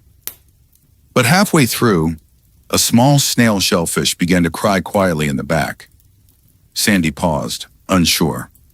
She wasn't used to tiny ones crying mid-lesson. SpongeBob gently picked up the little one, rocked him slowly, and whispered, "It's okay. Loud stories are sometimes scary, but they're just pretend storms." He didn't leave the group. Just sat at the back with the little one in his lap until he drifted into a gentle nap. Not every protector stands tall. Some kneel down to make the world feel smaller, feel safer. Later that evening, Patrick showed up in a bit of a wobble. "I think I lost my lucky pebble," he whispered. His eyes were watery. "I keep it in my right pocket, or maybe my left, or maybe my nose." SpongeBob didn't laugh, didn't question it. He grabbed a flashlight, 2 magnifying glasses, and a pillow. "Let's go on a rescue mission." They searched the beach for an hour. No pebble. But Patrick smiled anyway. "Thanks for looking." SpongeBob patted his shoulder. "You found something better. Someone who takes your treasures seriously." That night, as the stars blinked into place, SpongeBob wrote just one sentence in his notebook. "I may not be a hero, but I'll always hold the line for the people I love." The sea was quiet. Even the corals seemed to breathe slowly. And SpongeBob was baking. Not for a party. Not for a crowd. Just for one reason. "Squidward didn't eat lunch today," he said, "and I don't think anyone noticed." So SpongeBob made a warm sea loaf, soft, plain, with calming herbs. The kind that didn't demand attention, but whispered comfort instead. He placed it in a small basket. Tied a note around it that read, "For when your hunger is small, but your feelings are loud." He left it outside Squidward's door. Didn't knock. Didn't wait. Because sometimes protectiveness means offering peace without asking for thanks. Later, SpongeBob was at the jellyfish meadow again. Patrick was trying to skip stones, but the water kept swallowing them whole. "I think the ocean's mad at me," Patrick said. SpongeBob sat beside him. "Maybe it's just tired." Sometimes the sea needs to hold on to things for a while. Patrick blinked. So it's not rejecting me? SpongeBob shook his head. Never. You're part of the sea story too. Patrick smiled again. That's protectiveness. Reframing the world, so someone you love doesn't feel broken by it. That afternoon, SpongeBob saw a little fish trip near the sidewalk. No one else noticed. But he rushed over, helped him up, and offered a sticker shaped like a smiling clamshell. Bravery comes in small moments too, he said. The little fish's lip stopped wobbling.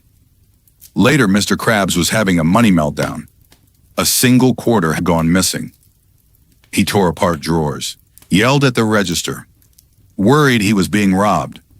SpongeBob looked quietly through the papers, then calmly found the coin, stuck to the bottom of Mr. Krabs' own boot.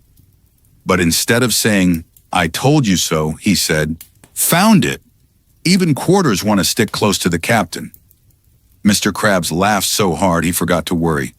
Protectiveness isn't just guarding bodies. It's guarding pride, dignity, peace of mind. That night, SpongeBob lit a tiny sea-scented candle in his room. Gary curled up beside it. From his journal, he read a page aloud. The people I love don't always know they need protection. But I do, and I will.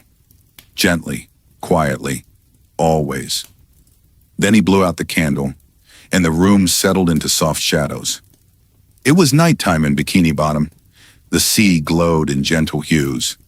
The jellyfish had gone quiet, and SpongeBob was in his room, tucking in his stuffed jellyfish, just like he used to do when he was a spongelet. Everyone needs something soft, he whispered. Even pretend friends. Gary purred from his basket. The room was still. Earlier that evening, SpongeBob had done one last kind thing, a simple one. He checked in on everyone. A short note slid under Sandy's door. Don't forget to sleep. The stars will still be there tomorrow. A tiny drawing left for Squidward. A clarinet floating peacefully in the moonlight with a smile. A voice message to Patrick. If you're scared of the dark, just remember, I'm somewhere nearby, dreaming soft dreams about you. SpongeBob didn't protect with strength. He protected with consistency, with love, with presence. Before bed, he opened his journal one more time. And this time, he didn't write anything. He just traced a heart on the page with his finger, then closed the book. Sometimes love doesn't need to be written. It just needs to be lived. Now, sweet listener, you've been here with SpongeBob through all the quiet shields, the careful words, the soft actions. And maybe you've seen a little of yourself. Because protectiveness lives in people like you, the ones who stay, the ones who care gently, the ones who show up, even when no one sees. So now, let SpongeBob tuck you in too. He'd say, "Good night, little sea flower. You've done enough. You've loved enough. You are safe. And I'll be right here in your dreams if you need me. So go ahead, curl up, take a deep breath. Let the ocean rock you, and sleep in the softest kind of safety, because you are protected, because you are loved, because you are home. Good night, little protector. We'll see you soon in the next sleepy journey.